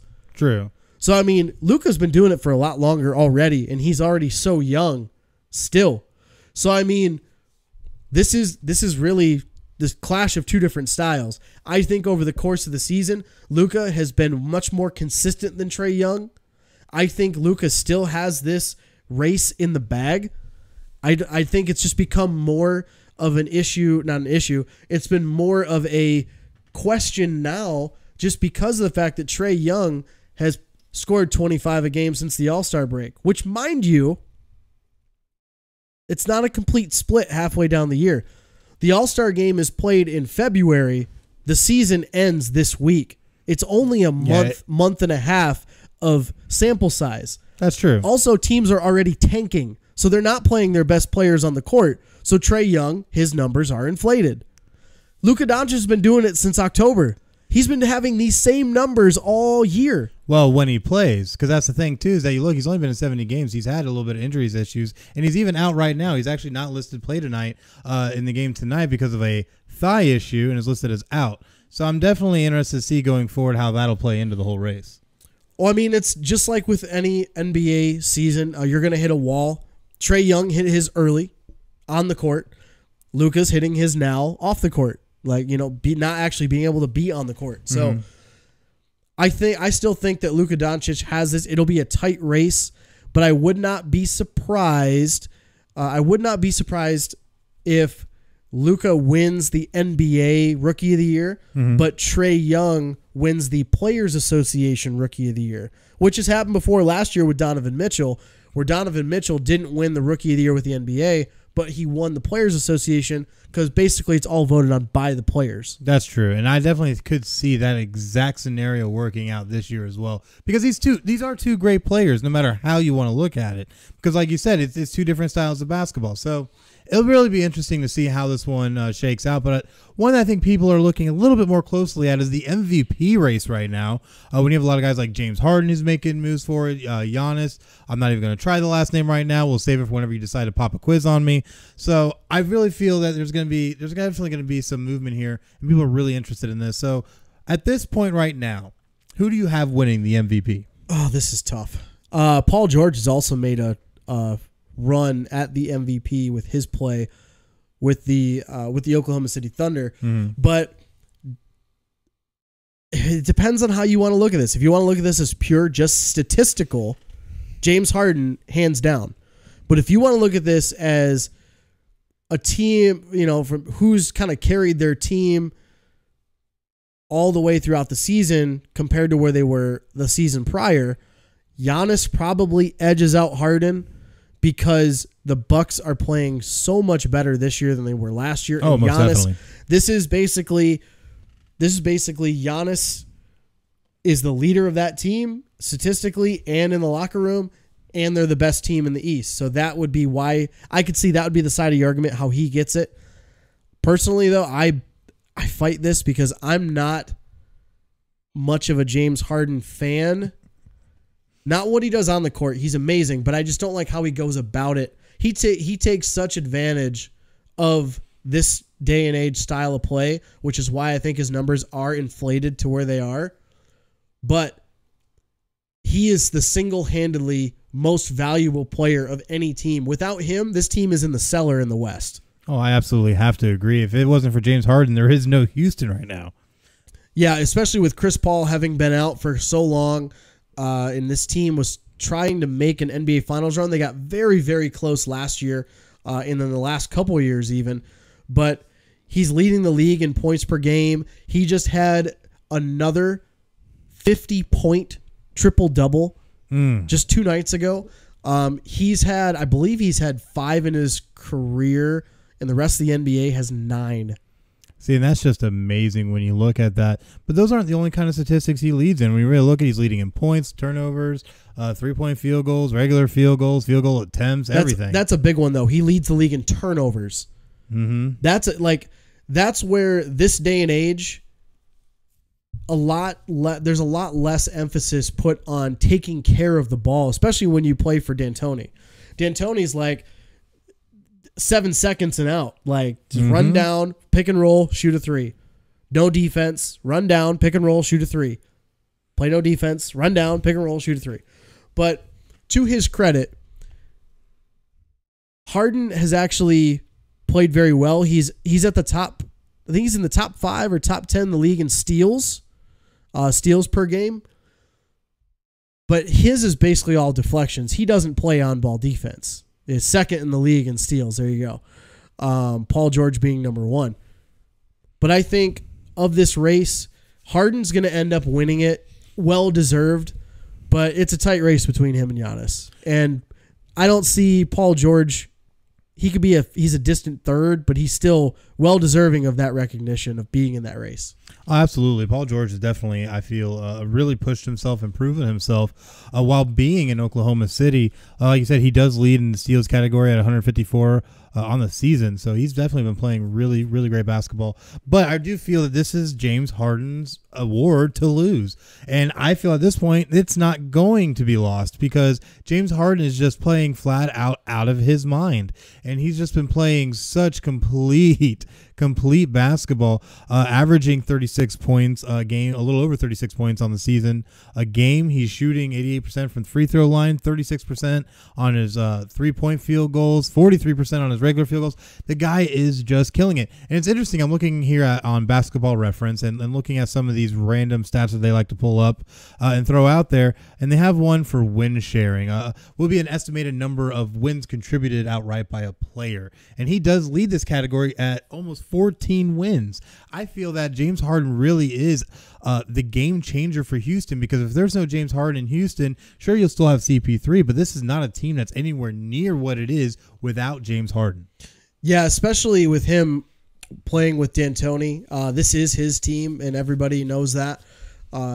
He handles the ball quite a bit, so it's why you see his turnovers and his assists are inflated to much higher numbers than they have been in the past few years. But yeah, I mean, that stat right there, kind of like the WAR in baseball, win above replacement ratio. Mm-hmm. And that is, that's a big one. That's kind of goes to show you that Harden is the most valuable player of any team in the NBA. Absolutely. And bringing up that win share stat, when you looked actually at the list of who leads in that category, James Harden is number one in win shares, followed right behind very closely by Giannis. So it's definitely, you can see what both of these players bring to their teams. So it's definitely an interesting race, because I feel Giannis, nothing against him. He's an amazing player. I think he literally is everything for Milwaukee and has been able to be the main reason why Milwaukee is where they are now. But James Harden, in my eyes, good old El Chapo, is going to be the guy that takes home this MVP award. Yeah, those two lead 1 and 2 in so many categories in the league this year. Plus minus is another one. Harden's number 1, Giannis number 2. But yeah, this will be a tight race. I think Harden ends up taking it, but we'll have to see. We're going to do a full preview and breakdown of the playoff field next week, actually. Yes, just so next week. Look forward to that. Yeah, definitely make sure that you check back often, as we'll be bringing more updates on when that will drop, and it's going to be a very in-depth episode, so definitely make sure you check it out. So the only way to make sure you can check it out, though, is to follow us on social media. So you definitely need to make sure that you go over to facebook.com/PCN Final Score. Give us a like, give us a share, check out everything that we have there, and then hop on over to Twitter @PCN Final Score.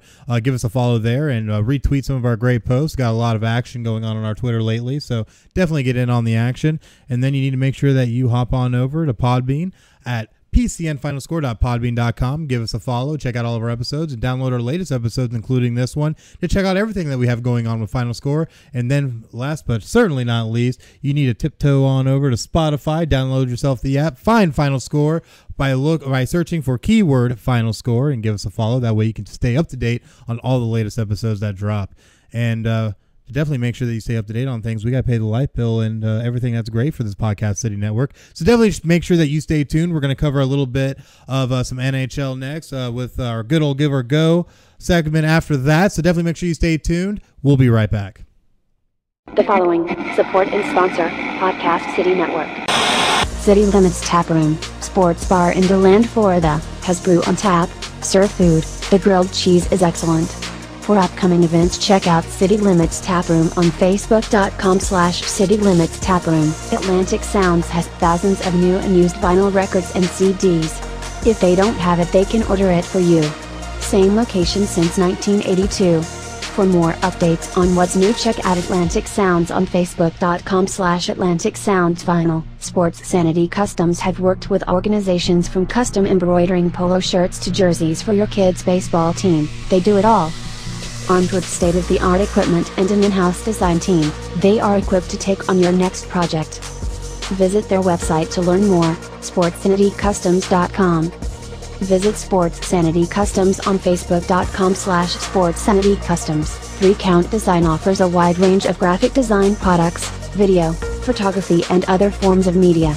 Everything from t-shirt designs to websites. Visit facebook.com/3countdesign for more. Demo Blast Studios, an explosion of imagination. Original artwork, podcasts, video, apparel and more. Visit demoblaststudios.com. Visit Demoblast Studios on facebook.com/demoblaststudios, the best family entertainment pro wrestling show in the state of Kentucky. Kentucky's Own Wrestling brings quality family vintage wrestling to a town near you. Kentucky's Own Wrestling offers a ladies division in wrestling and a training school. Kentucky's Own Wrestling is the current longest running Southern promotion. Visit facebook.com/Somerset Kentucky's Own Wrestling. All supporters and sponsors are brought to you by Podcast City Network.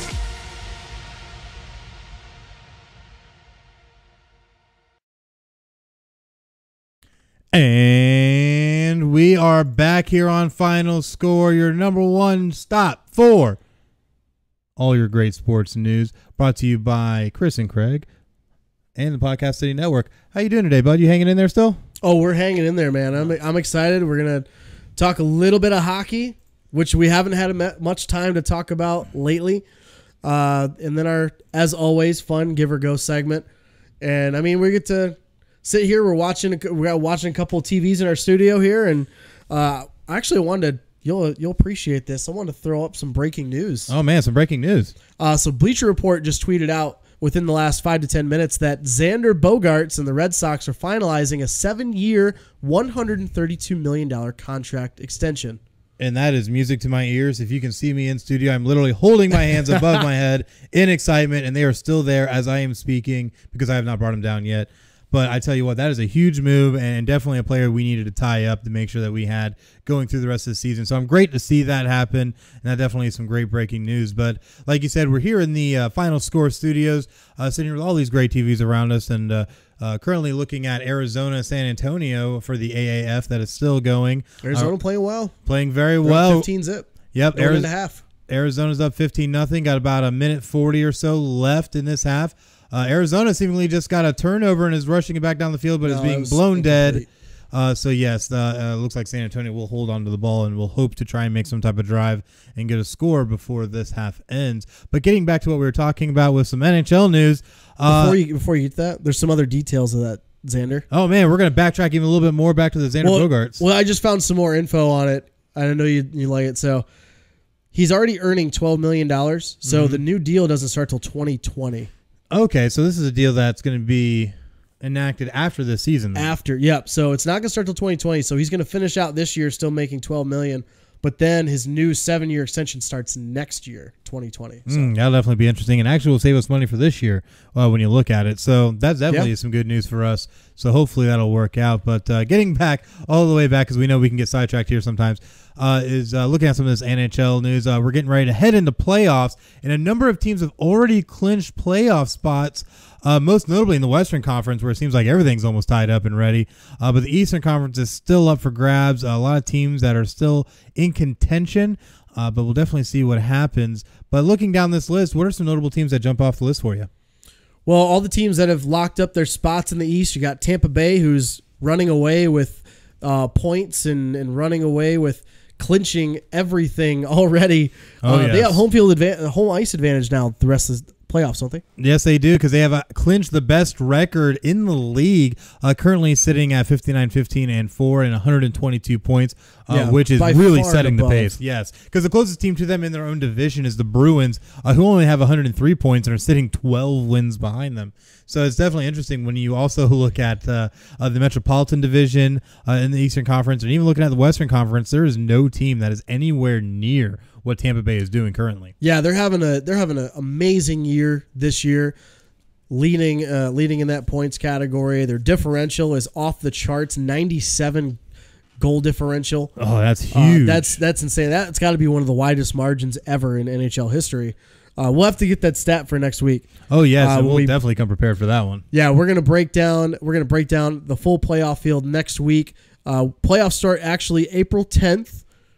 So we'll have that preview for you next week. But Tampa Bay, Boston, you already talked about. Washington and the Islanders both clinched their spots within the last few days in the East.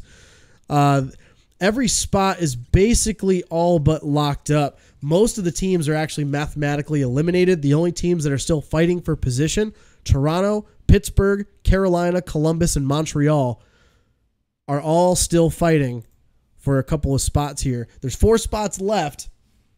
Oh, yeah, and a lot that could be done. And a lot of that can be done. We got about a week left here. So basically you've got 5 teams fighting for 4 spots. Which makes me a little bit sad as a Flyers fan, just because the Flyers were eliminated recently. The Flyers just couldn't get anything going this year, but who knows? Maybe next year. We'll see what happens. But, we've been saying that since the 70s. But anyways, switching on over to the Western Conference, 6 of the 8 spots have been pretty much locked up when you look down the line with the Winnipeg Jets, the Nashville Predators, the St. Louis Blues, the Calgary Flames, the San Jose Sharks, and, of course, you can't forget the Las Vegas Golden Knights, who definitely had an amazing first season that ended in utter disappointment. Yeah, I was rooting for him. And that was a tough finals to watch from a perspective of I really wanted Vegas to win, because how cool would it be to see an expansion team win in their first season? Oh, yeah. An expansion team that would have been. So that's what an expansion team is. Yeah, well, but just saying, it was really good to see the Capitals and watch Ovechkin win his first cup. Well deserved for the career that he's had. Absolutely. So it was a win-win either way. But the Golden Knights and the Blues actually just recently clinched their spots within the last few days. So congrats to them. Multiple teams are fighting for 2 wildcard spots. A couple teams that are still technically not eliminated: Dallas, Colorado, Minnesota, Arizona, Chicago, and Edmonton. So all 6 of those teams are fighting for 2 spots, and the season is wrapping up in just a couple days. Yes, but we're looking at this, especially when you look at the makeup of these teams. I don't think the Canucks or the Oilers are really going to make a viable push for either of those last 2 spots. But looking at the rest of them, with Dallas, Colorado, Minnesota's even sitting there, but most notably Arizona, I really feel a lot of these teams have what it takes to really try and make a push. But I really feel it's going to end up coming down to Dallas and Arizona. But still, got a little bit left to go, so we'll see how things shake out. Don't be surprised if you see Colorado. I know they're on a couple-game win streak. They've been playing really well their last 10. They'll probably make a good push here. Canucks, I agree, are kind of on the outside looking in, but they've been playing well enough lately that they may make a push. Yeah, the Canucks, I think at this point, are kind of just hoping that the Arizona keeps falling off, because they have not been playing that great their last 10 games. The Coyotes are only 3-4-3. So with that, the Canucks are literally only 4 points behind Arizona. So the Canucks could possibly make a little bit of a late surge push, but it really just depends upon how everything shakes out. Yeah, so we'll have that full breakdown coming up next week, and we'll preview everything, look at the matchups, and give our predictions for who's going to be in the Stanley Cup and ultimately who's going to win. So be on the lookout for that. Oh, yes. Definitely make sure that you stay tuned, and we'll be dropping that one next week right before the playoffs kick off. But we have one more segment that we need to touch on. One final segment, and that is our good old Give or Go segment. And I tell you what, it's going to be an interesting one, I think, this week. But we're going to go ahead and we're going to take a look at this. What you got going on? Yeah, so the first topic here for Give or Go, I'm going to throw this to you. UFC fighter Conor McGregor, I know he's one of your favorites. Oh, yeah. He officially retires from the MMA after he already had an interview for his latest fight. Give or Go? I'm going to go on this because anything Conor McGregor does anymore just flat out does not surprise me, nor do I always believe it, because I'm pretty sure he's tried this little stunt before where, hey, I'm going to go ahead and retire, and then you ended up fighting another fight anyway. So we're going to go on this. The AAF had a little bit of a crazy thing happen with Tom Dundon recently, where he said that if they couldn't get things going, that they might have to fold the entire AAF. Give or Go? Definitely going to give on this. We were debating on whether we should throw this in as another part of the AAF segment, but this is kind of a really interesting take by Tom Dundon here, who, if you guys remember from previous episodes, he's now the controlling owner essentially of the AAF, sitting on the board there as the chairman because of their financial troubles, and they had a roughly 3-year plan to become viable and then talk to the NFL about becoming a development league for them while they got their feet under them. Well, apparently in the conversations with Dundon and Ebersol and company, they had agreed on that. Then once Dundon came in, he goes, you know what? No, we're going to push this timeline to this year because that's what I want to do. So he basically is sounding off. He's basically using this as a negotiation tactic, in my opinion, with the NFLPA, because his words were that if the NFLPA does not jump on board, we're going to fail, and I'm not going to fund this anymore. That's definitely an interesting take to try and force on here because, like you said, when they came in, they had an initial 3-year plan, and now it's seemingly becoming a 3-week plan. And after relocating the championship game, which we talked about last episode, I find it very interesting now that you're going to go ahead and try and throw out these type of threats. I feel like you're kind of hurting your image a little bit, don't you think? Well, Dundon is one of those guys, and that's kind of his MO. He's not a prototypical owner. He's more of like a Mark Cuban kind of owner, I think, where he's not afraid to say how he speaks or just to say how he feels.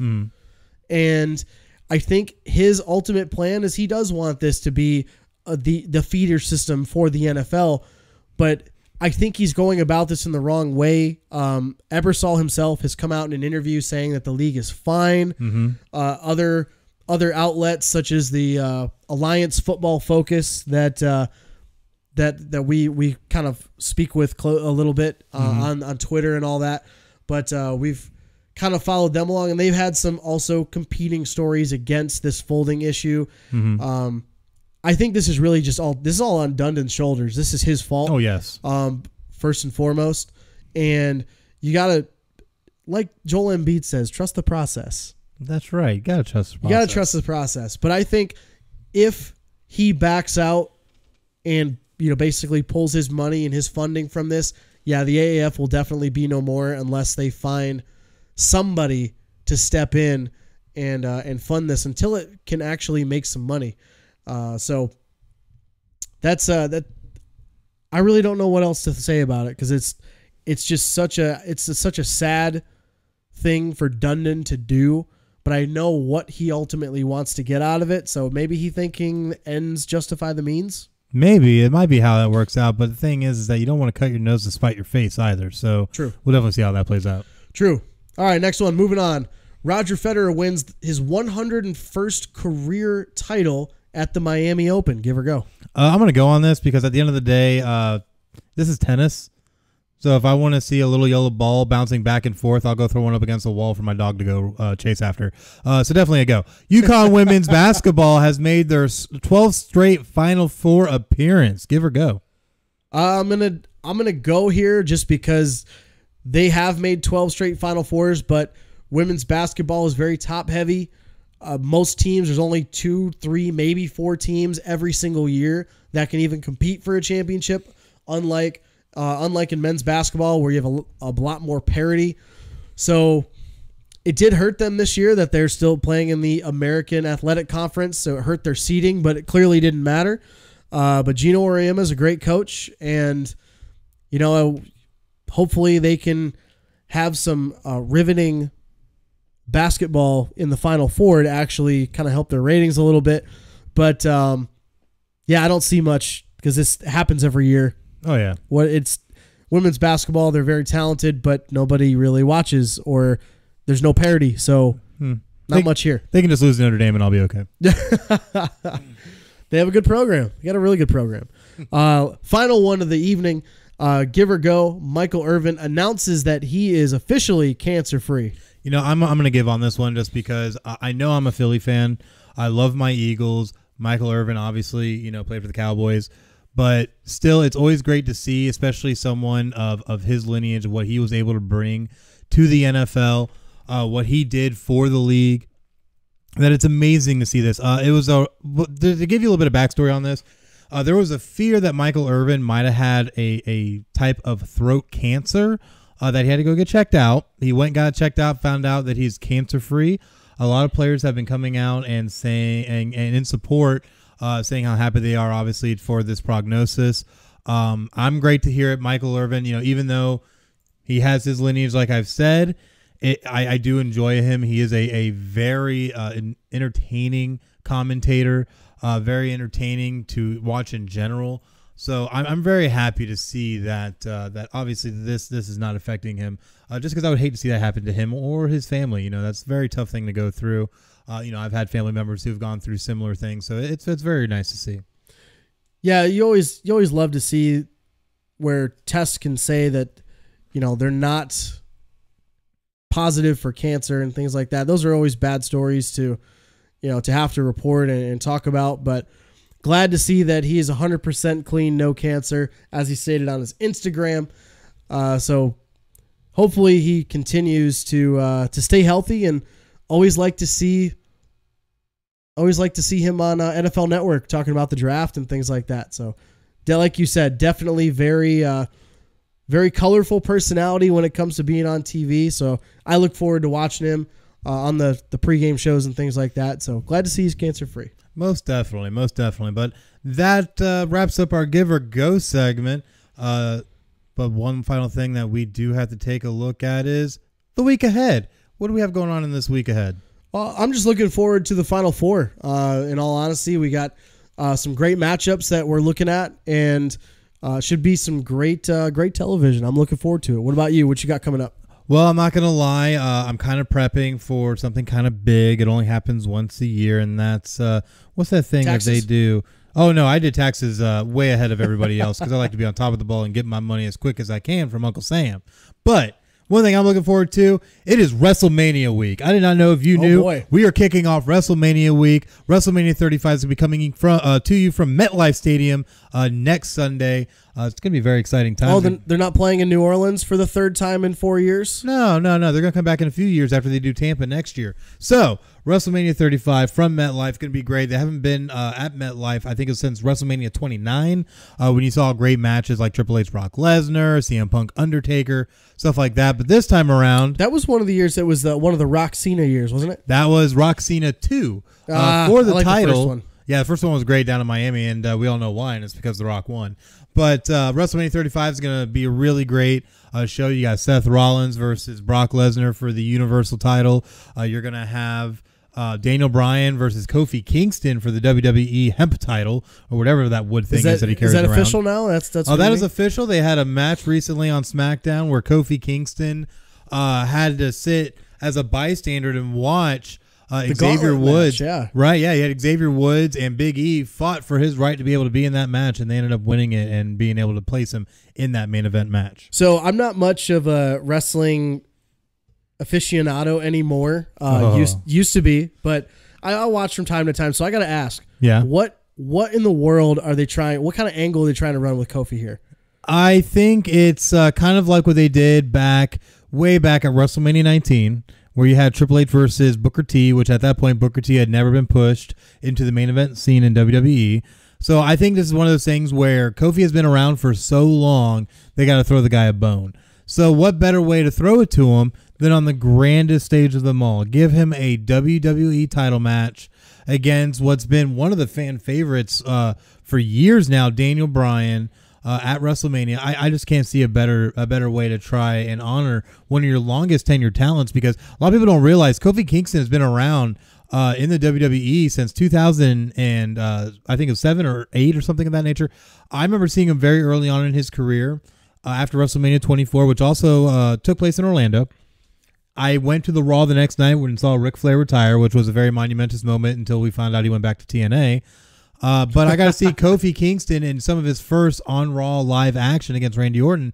And I remember saying then, this guy has amazing talent. Has a weird bird chest, but he has amazing talent. He also lost his Jamaican accent over the years. Yeah, that was an interesting one, which, if you know anything about kayfabe, you'll know what that means. But I just feel this is a really great move. I love how they built up for it. Vince has come out and worked a lot with Kofi, which I honestly didn't think was going to happen. Yeah. So it's been great to see this great build up to him getting this opportunity. Whether he wins or not, it will be another story, but I still think Kofi has a chance, but it'll be very interesting to see. But the biggest news, and this is the one that's been sweeping headlines, is that the last domino has finally fallen for the women's revolution. Okay. Now, we've seen in the women's revolution, we've seen women no longer be divas. They're now superstars like the men. Okay. They've been able to have Hell in a Cell matches. Yep. They've been able to have 60-man Iron Man matches. They have their own tag team championship. They have their own tag team championship belts currently held by Bayley and Sasha Banks. They also had their first Elimination Chamber for the women's title. And then they also main evented Raw for the first time ever. You had your first ever all women's pay-per-view. That was WWE Evolution. So the women's division has been a huge force for the WWE, but there was always one domino that hadn't fallen, and that was the women main eventing WrestleMania. So we hear this a lot when it comes to WrestleMania, and I know everybody talks about I'm headlining and main eventing WrestleMania, but are they actually going to be the final match of the night? So that is actually headlining and main eventing WrestleMania. I agree, and I thought it was a weird thing. WWE recently has always tried to do like this double or quadruple headlining main event, which is impossible. You can't do that. No, you really can't. It's impossible. If you're not the final match, you're not the main event. But for this match, which will be WWE Raw Women's Champion Ronda Rousey versus WWE SmackDown's Women's Champion Charlotte Flair versus the man Becky Lynch in a triple threat for the WWE Raw Women's title, is going to actually be the final match of the evening, the true main event for WrestleMania 35. Very cool. That's a very cool story for them to be able to do that. So now, this is just for the Raw title, right? This is just for the Raw title. The SmackDown title is something that's interesting that just came into play because it was not expected that Charlotte was going to have any kind of chance with the SmackDown Women's title because it was being held by Asuka. But recently, this past episode of SmackDown, she beat her for the title. So a lot of people are kind of scrutinizing this, saying that they're kind of drawing away because now the women's title is involved. But there is speculation going into these last two episodes that are going to be happening this week, one Raw, one SmackDown, will be that this match is now going to end up being for both titles. So I was just going to say, are they going to just unify the titles? I don't think they're going to do that quite yet, given the fact that you still have such a wide array of talent on both shows. But who knows? Anything could happen. But that's what we have for this week ahead. Thank you for joining us for another exciting episode of Final Score. Definitely make sure to check out all of our social media outlets on Facebook at /PCN Final Score and on Twitter at PCN Final Score. Give us a like, give us a follow, drop us a line. We'll make sure to respond back. And definitely make sure that you hop on over to our Podbean, PCNFinalScore.podbean.com, and download all of our latest episodes, including this one that you're listening to now, and join them in right into your library so you can take us on the go anytime, anywhere. And then you can go ahead and just pop on the good old Spotify app because we are now on Spotify. So search keyword Final Score on Spotify, add us to your playlist under podcast, and definitely make sure that you listen to all of our great episodes. Give them a like, and definitely make sure we take care of it because we always try to bring the best to all of our fans with all these great sports news. And sad though that we have another episode that is ending. Craig, any final words from you? No, another episode in the books. It's always fun. Looking forward to the preview for the playoffs for the NBA and NHL next week. And yeah, it should be fun. Definitely should be fun. So also make sure that you check us out on Podcast City Network at podcastcity.net /Final Score. And you can check out all the great stuff that we have going on here. I'm Chris. This is Craig. And this has been Final Score. Thank you so much for joining us, and good night.